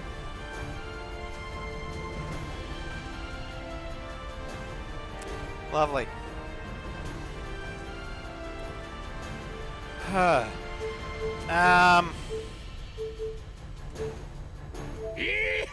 Here we go! Alright. It's farm time. Let's see here. Who do we want to see beat up these monsters?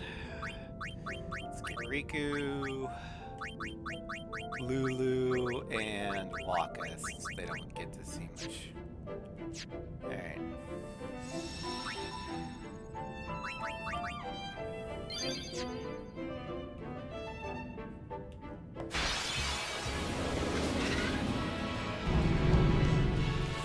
Alright, let's watch some.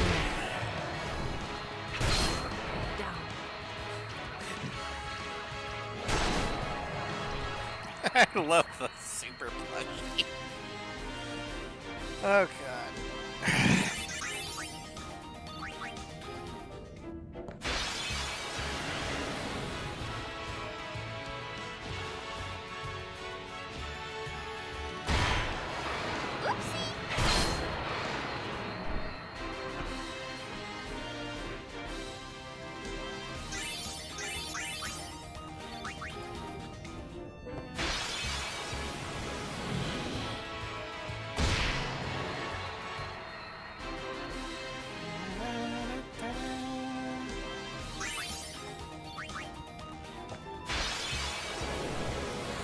Preemptive strike! Punch it!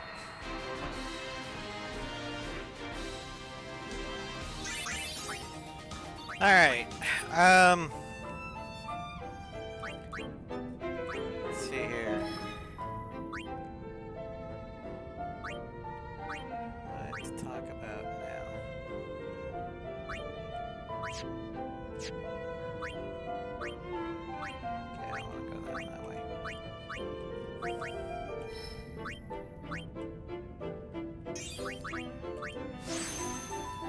So since we're in the auto farm portion,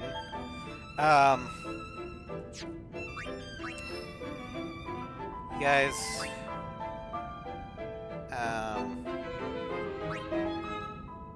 got anything you want to ask me?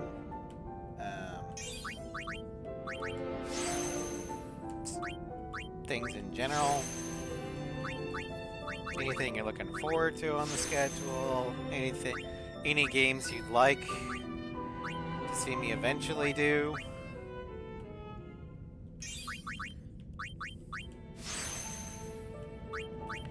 No, I will automatically veto live service games and Souls-likes.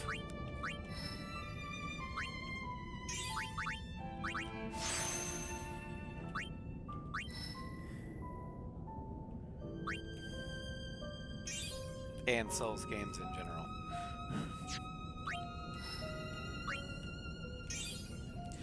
And as for anything you wouldn't want to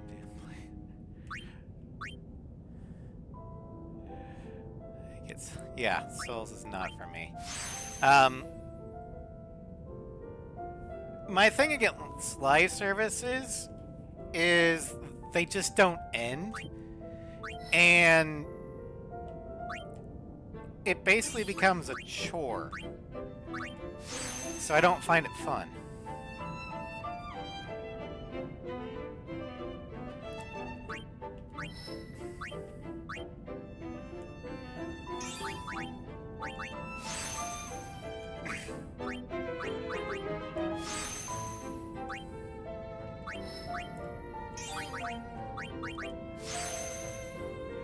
Hello, Gio.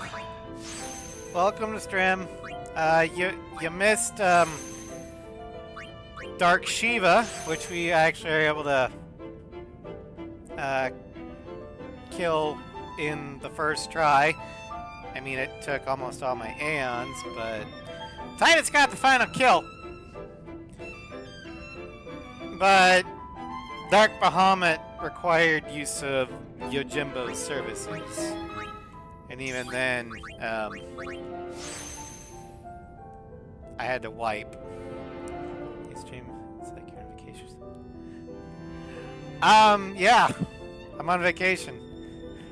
I would have done a stream earlier in the day, but I got lost and wrapped up in Cyberpunk. Because I'm trying to beat the game first, so I'm a little bit more familiar with it before I stream it, and so I can, you know, mod it.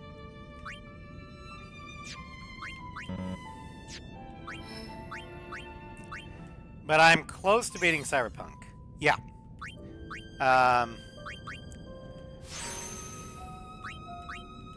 I know what build I'm gonna do about.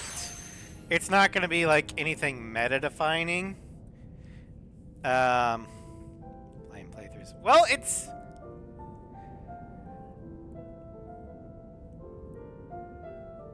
I mean, yes and no.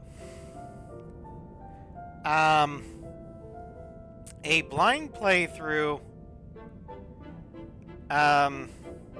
is more fun in the sense that you don't know what's coming up. So the reactions are more genuine.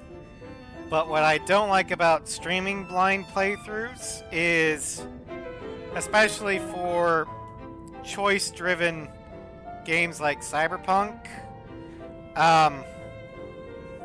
you could seriously fuck up your game by making a wrong choice. Especially if you fuck up during a quick time choice. And there's quite a few of those. So by doing a dry run, I can more accurately plot out what I want the story to be. So, I prefer it that way. Also, I have to beat a story or a game first without mods before I can, you know, mod it and make it more fun. But I get the blind playthrough, and I've done that with Ghost of Tsushima and Dragon's Dogma. But I just prefer more control. Since I don't have control over my real life, I want control over my fake life.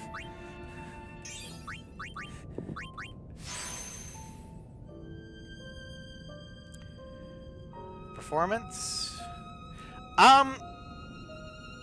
Thanks to all the updates, Cyberpunk is in a much better position than it was in 2020.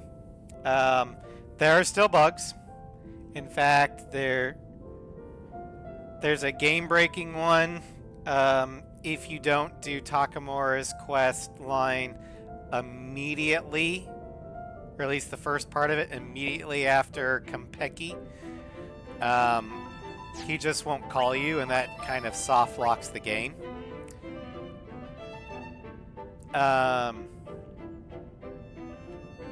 Which is annoying.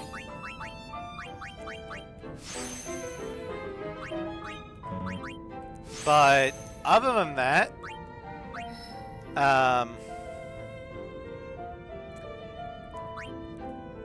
I'm really liking the revamped combat. I'm liking the new DLC story. It's added a lot to Cyberpunk, or the story. It's even added a new ending for you. I'm not gonna take it because I mean it's not the worst ending you could pick, but by the same token, it's not exactly a happy one. It's kind of bittersweet. So yeah, I'm just not gonna do it. Favorite part of the city? That's a good question. To drive in, it's probably either Westbrook or Watson.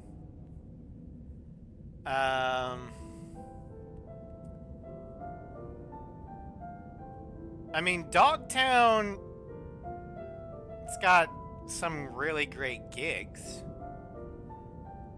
Fixers, I'd say the two best fixers are Regina and Mr. Hands. Oh yeah, I forgot about the Badlands. I love the Badlands. But then again, I'm a nomad at heart. So, what I like to do, just to, you know, kill time between gigs and stuff, is I will go out to the Badlands in my armed nomad truck and just find Wraith encampments and mow them down. Japantown,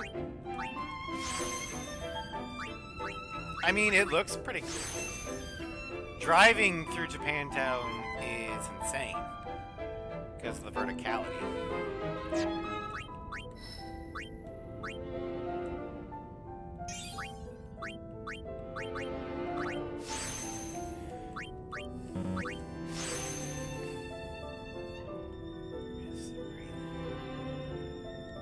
I am not a Wraith at heart.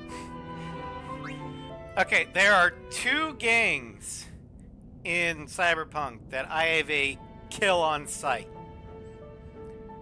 It's the Scavengers and the Wraiths.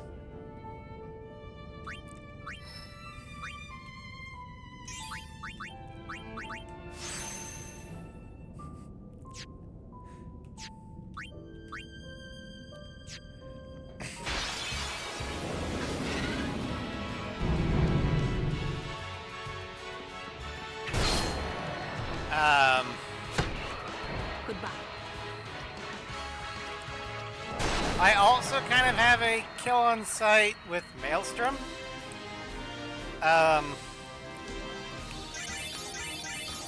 That's because they're insane.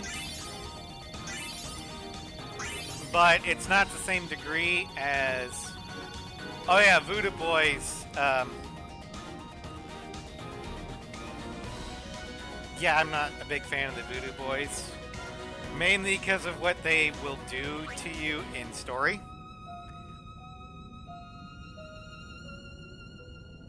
Yeah. The gangs I will not immediately... Like... Tiger Claws, more often than not, I'm going to use aggressive negotiations with. Valentino's, I have a thing of leave me alone, I'll leave you alone. 6th Street is more kind of the same as Tiger Claws. I won't go out of my way to attack them, but if they're in my way, I don't hesitate. The only quote-unquote gang I will actually go out of my way to avoid at first, and if I have to take violence against them, I will always do it non-lethal, is the Aldecaldos.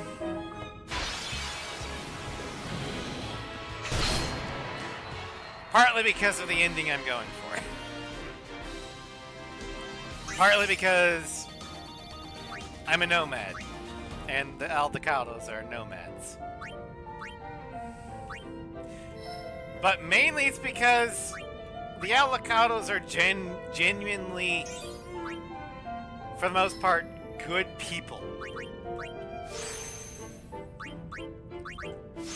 They don't specialize, or they don't really commit the more heinous crimes. It's mainly just smuggling, gun running, smuggling,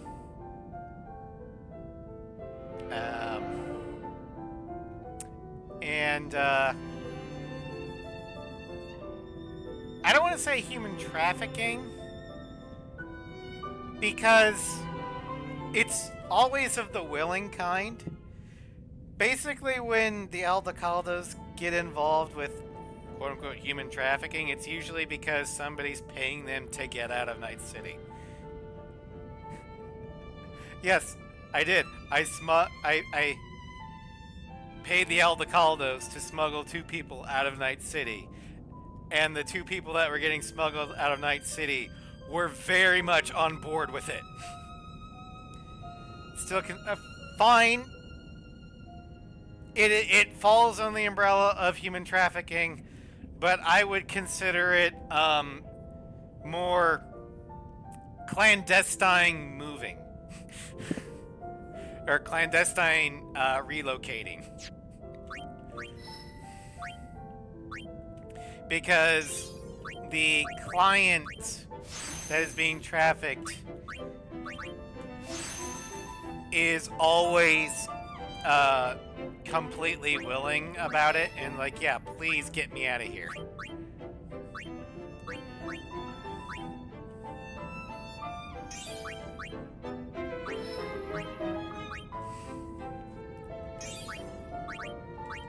But the Aldecaldos don't get involved with involuntary trafficking. They don't get involved with drug running. They don't get involved with assassinations, racketeering.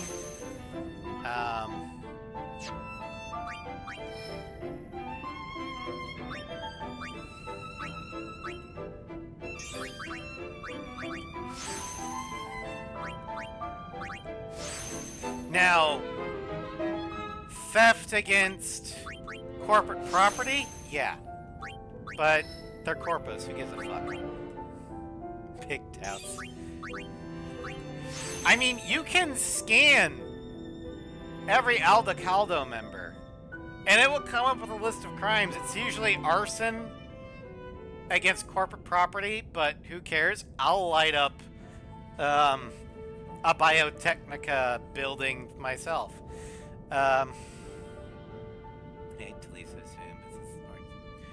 No, that's fine, Cross. Have a great one. Good luck on orientation.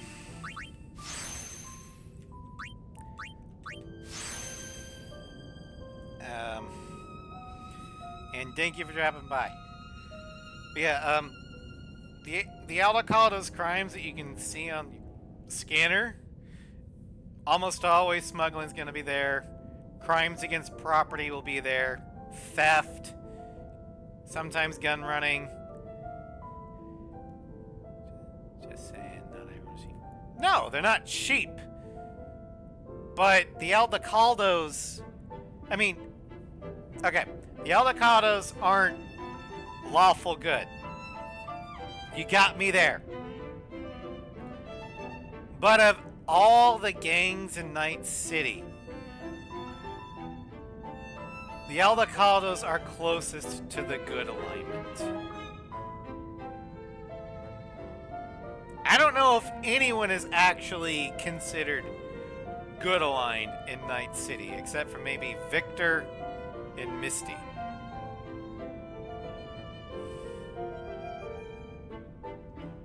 Oh yeah. At worst, the Aldecaldos are neutral on the good and evil scale. Good Night City. California. And USA. Yeah. That's a rare commodity. I don't think anyone is like full-blown good aligned in that universe. Like what? Desert Sooner. However, I think the Aldecaldos are the closest you're gonna get. They're probably borderline on the neutral and good alignment, depending upon the person.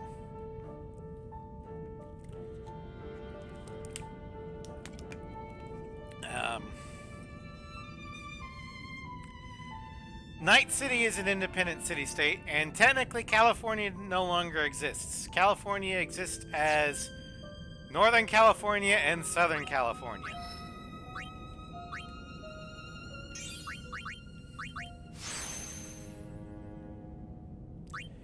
I mean, in the tabletop, yeah, I mean, geographically, it is in what we would call California right now.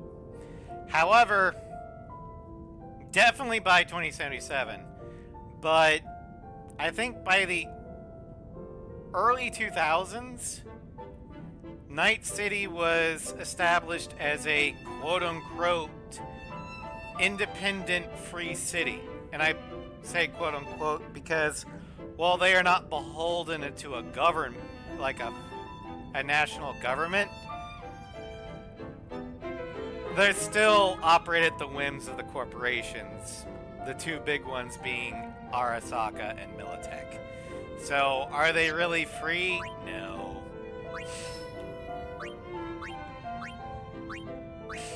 But do they have to answer to the NUSA? No. The NUSA technically does not have a jurisdiction in Night City. And you do have to cross customs to enter the city.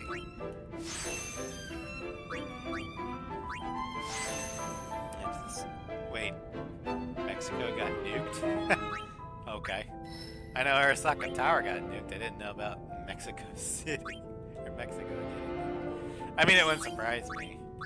I'm not as read up on cyberpunk lore as, say, Floof is. Late 20th century future casting.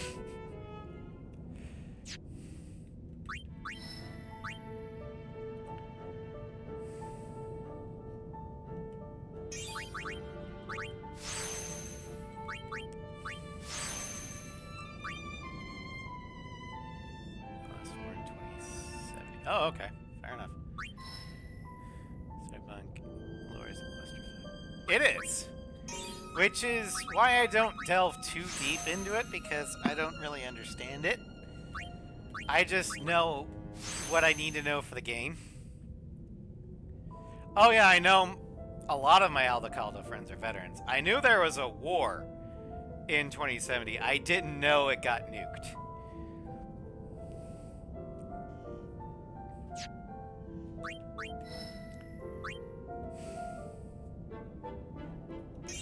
Now, one thing that I really like about the game, and I think it's something built by or brought in by CDPR, is the tarot cards. I love finding the tarot cards because they're always positioned in key locations where you either meet somebody or going to do something important. And they're always kind of related to the event or person there.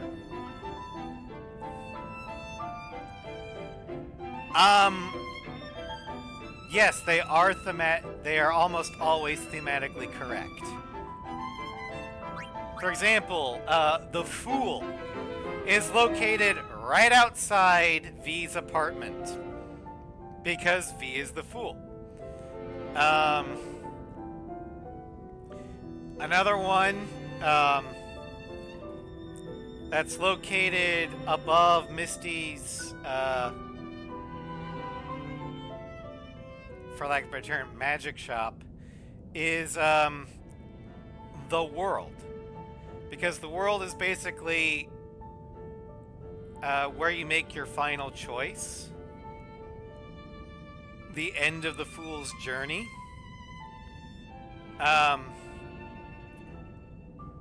Well, on that rooftop, where you get the World is where you make your final choice of what ending you want.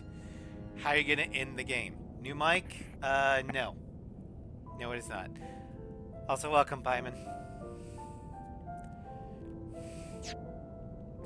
But,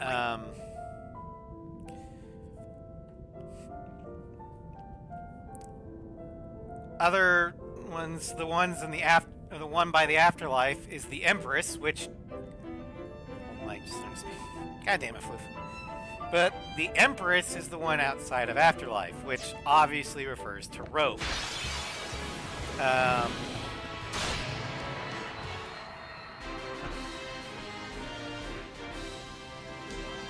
The Hierophant is located where you meet up with Takamura and Oda the first time after Konpeki.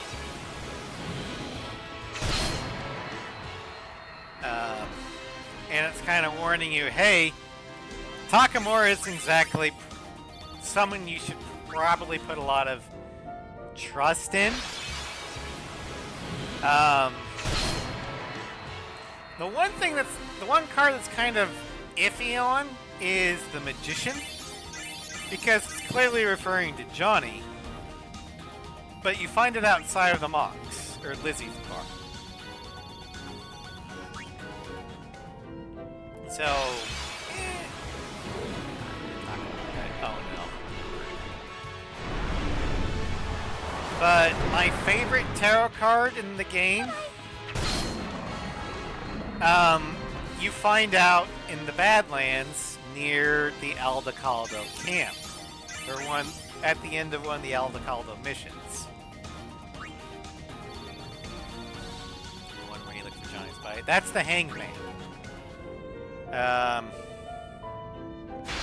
But the one near the Aldecaldo camp is the Star. The card of hope. And it's kind of subtly hinting at you that if you want the most hopeful ending,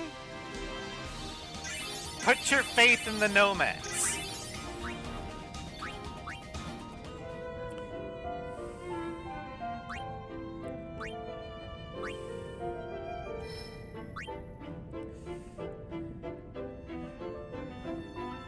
Choose the one in the crappy apartment building. I don't know. There's a lot of crappy apartment buildings. You have to be more specific.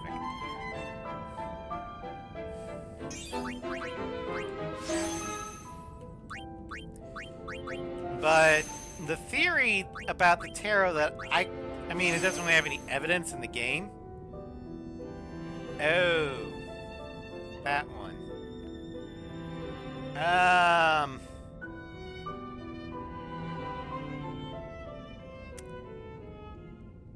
Yeah, that's not a good one, I don't think. But, the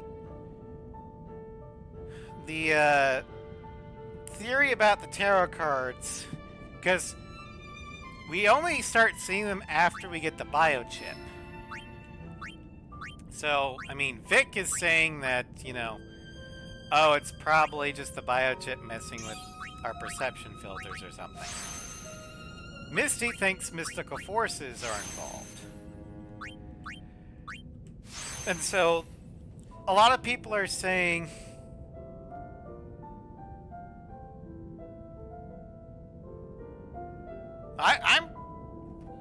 I think the one you're thinking of is the High Priestess. Maybe. I don't know.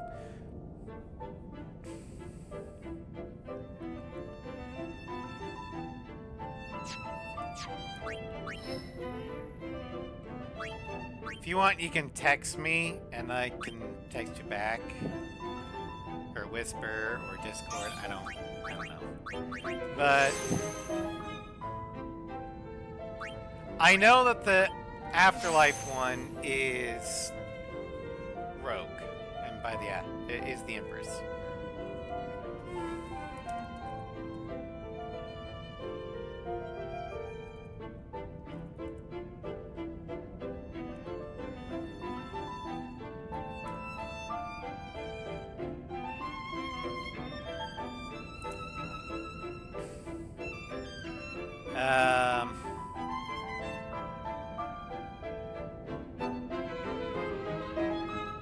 Yeah, the Empress is located near the Afterlife.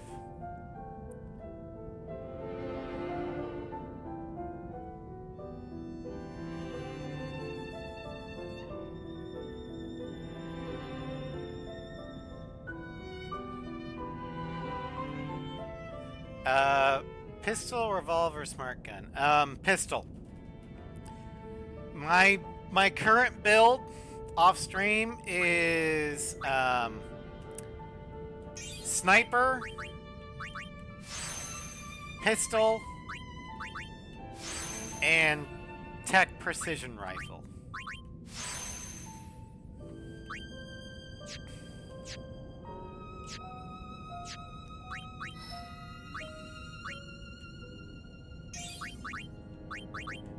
But anyway, the theory I was talking about was, some people say that because some people are like, well, it's Johnny, you know, putting up the tarot cards there to kind of give us portents. But I don't really see Johnny doing that because I don't know if he can actually see the cards. 2, he doesn't really put a lot of stock in tarot. However, if it's true that it's the biochip that's doing it, it's possible that Johnny's not the only remnant on that biochip. Because somebody else slotted that chip in their head first. And they were dying at the time. Jackie.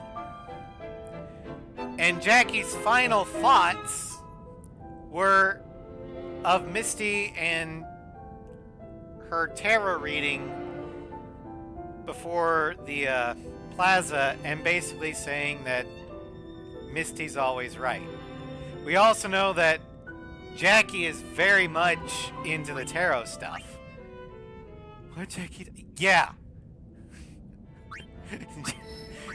You played... How many times have you played Cyberpunk?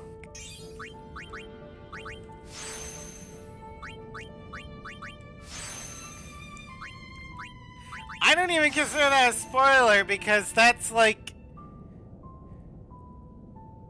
That's still Act 1 stuff, man. Everyone knows that.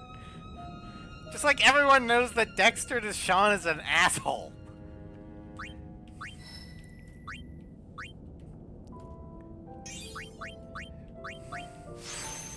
Anyway, the theory is that a bit of Jackie's consciousness got absorbed by the biochip, the relic, and that is what's putting up the tarot cards. Based off of what V is perceiving. Kind of spoilers, to be honest, with the game as well. Yeah, it's part of the vanilla storyline. So yeah, I'm whatever. But anyway, so somebody gave text anyway. Yep, somebody did.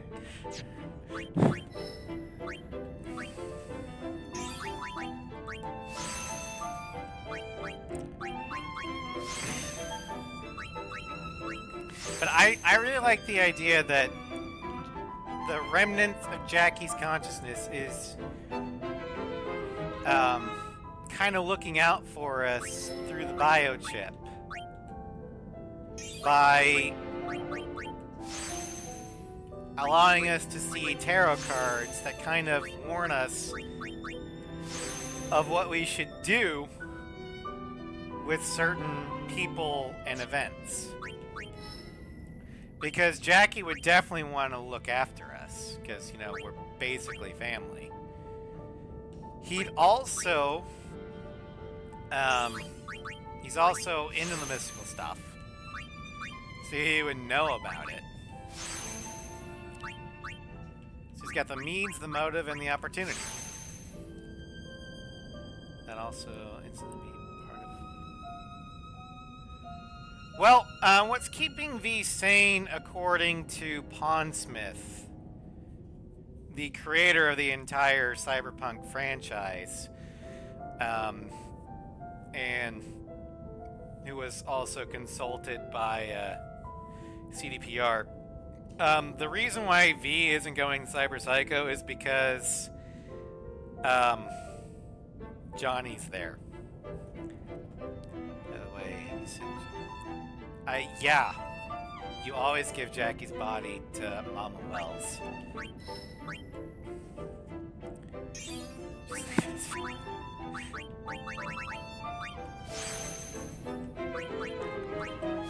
Because, I mean, the other choice is just leave it. Why would you do that to a friend when the car is going to take care of the body on its own anyway? 2, why would you send it to a doctor? There's nothing they can do. Send him to his family so that he can be buried.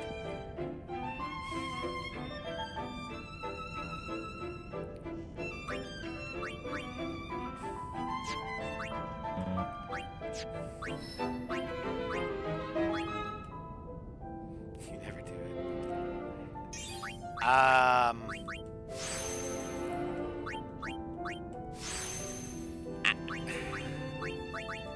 Why would he hide it? Rip it for parts. Victor is not a scav!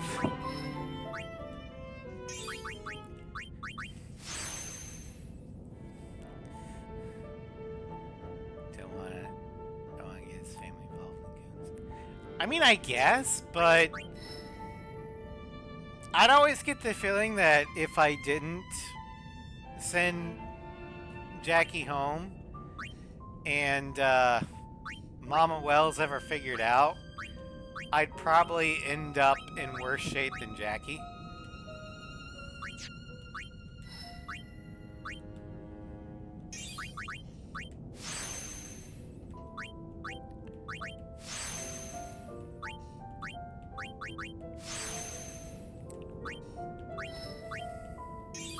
And given how important family is to Jackie and my V,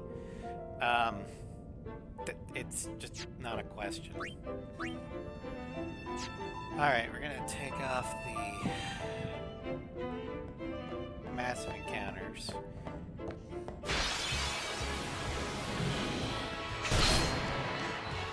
we can save.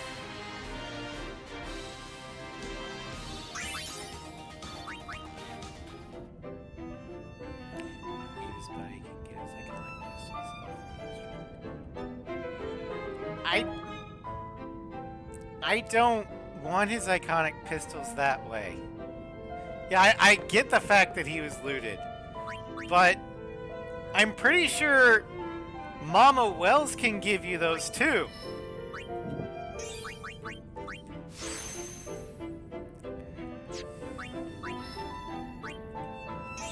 I mean, I probably wouldn't use the iconic pistols, because, I don't know if you can equip, a silencer to them, and I run a stealth build.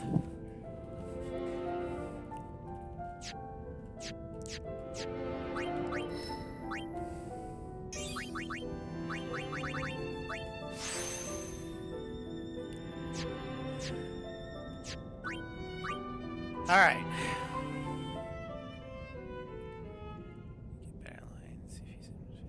Well, yeah.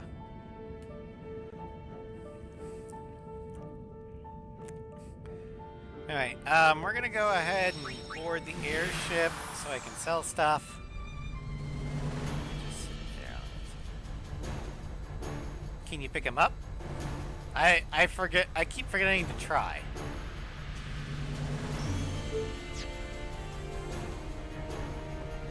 Yeah, okay.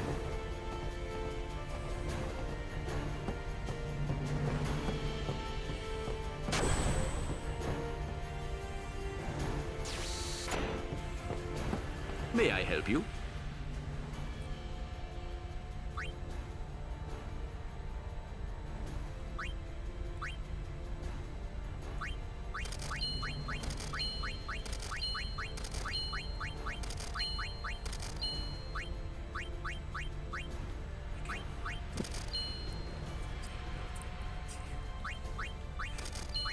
I mean, I probably end up taking both, but,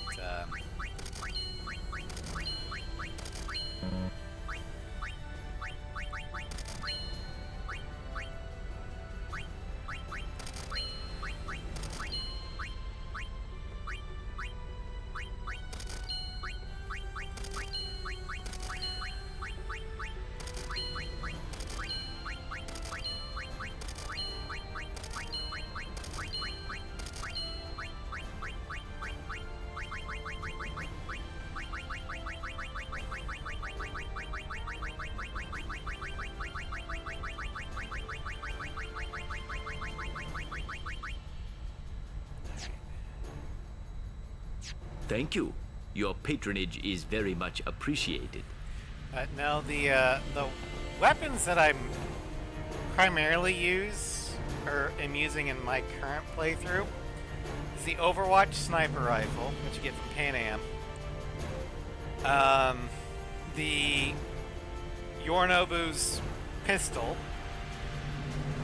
you get from Kompeki, and then Nash's precision tech rifle. You get from the Wraith Nash. I'll also use a non-iconic assault rifle that I put a non-lethal mod on for the Cyber Psychos. Yeah. Anyway,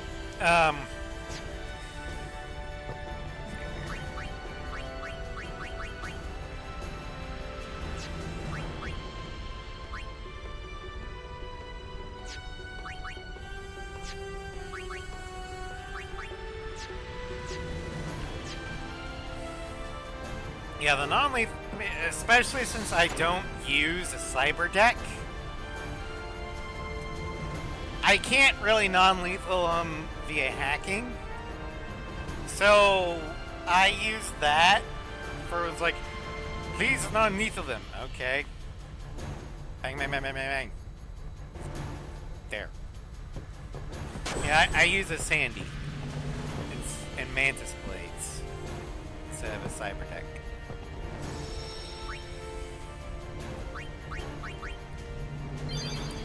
Yeah, we're gonna go ahead and call it here. Let's see here. Tomorrow, I'll probably have a bonus stream. I'm not sure what I'm gonna be doing, because, I mean, like, normally on Tuesdays I hang out with the Floof crew IRL, but thanks to the snowstorm, that probably not going to happen. And what's definitely not going to happen is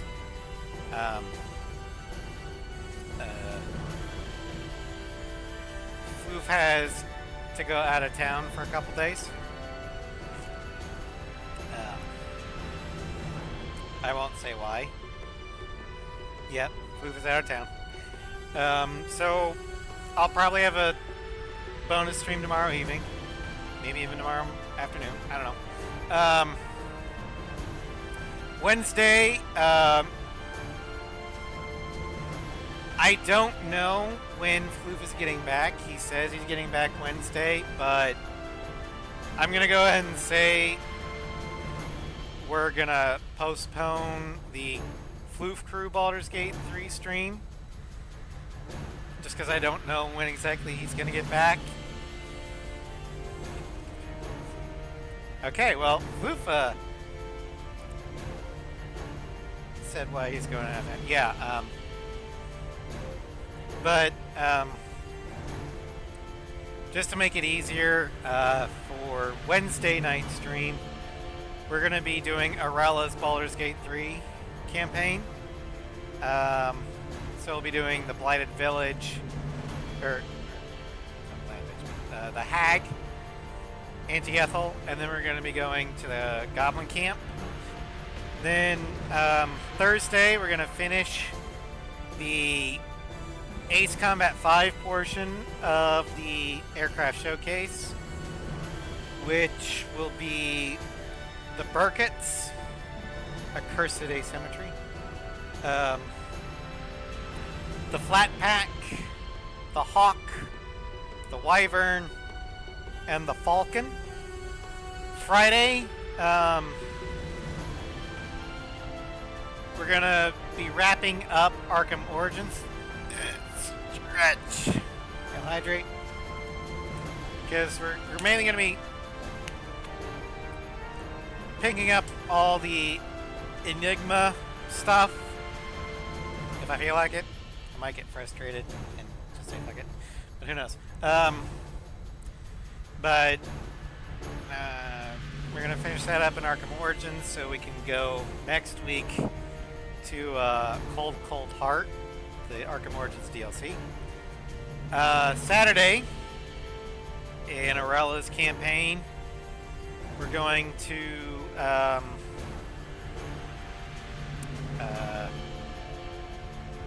see here. We'll be finishing up the Goblin Camp, and then if there's time, go down into the Underdark. Sunday, in the Insanity of Victor Shepard, we'll be recruiting Thane, doing Miranda's loyalty mission, and possibly Garrus's. But I don't know. And then next Monday, we'll try going after Dark Anima. We'll go up against her normally the first time. And then after we die, I'll just throw you a Jimbo at him and see how much it'll take to do the Amae wa Mushinderu. Anyway, thank you all for joining me. I hope you had fun. And I will see you guys tomorrow with a bonus stream. Also, there will probably be bonus streams throughout the week, but I don't know when or what they will be. Anyway, take care, everybody. Have a great night, and I will see you tomorrow.